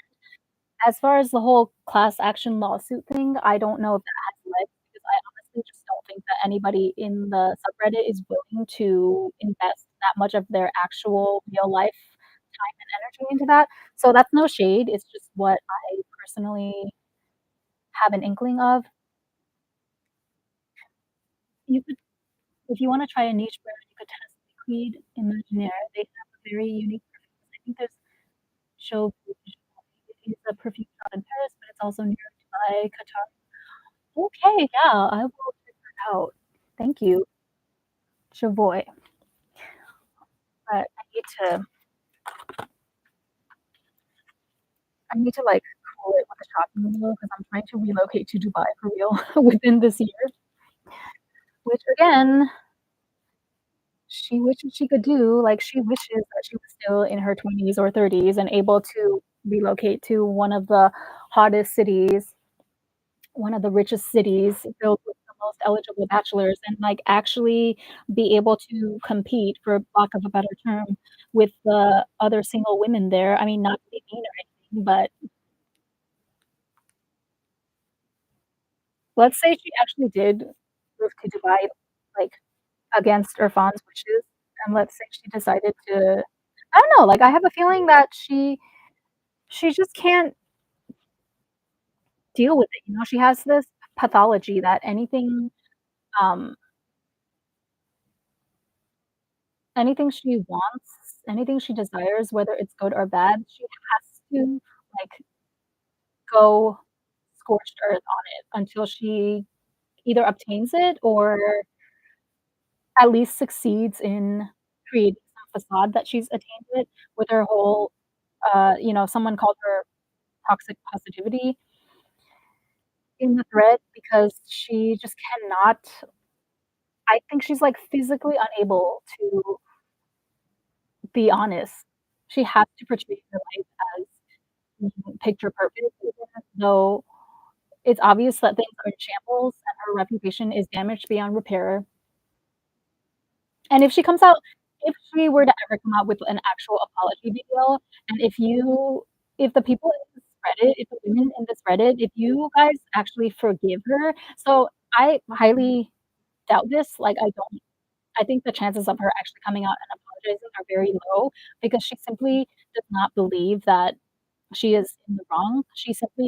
She believes that she's actually justified in everything that she's doing, but on the off chance that she were to actually come out with an apology, I'm sorry, but, like, the women in this Reddit, if you forgive her just because she says a few words, I don't feel bad for you. You're just setting yourself up for the same scam. You're setting yourself up for the same predator types to take advantage of you.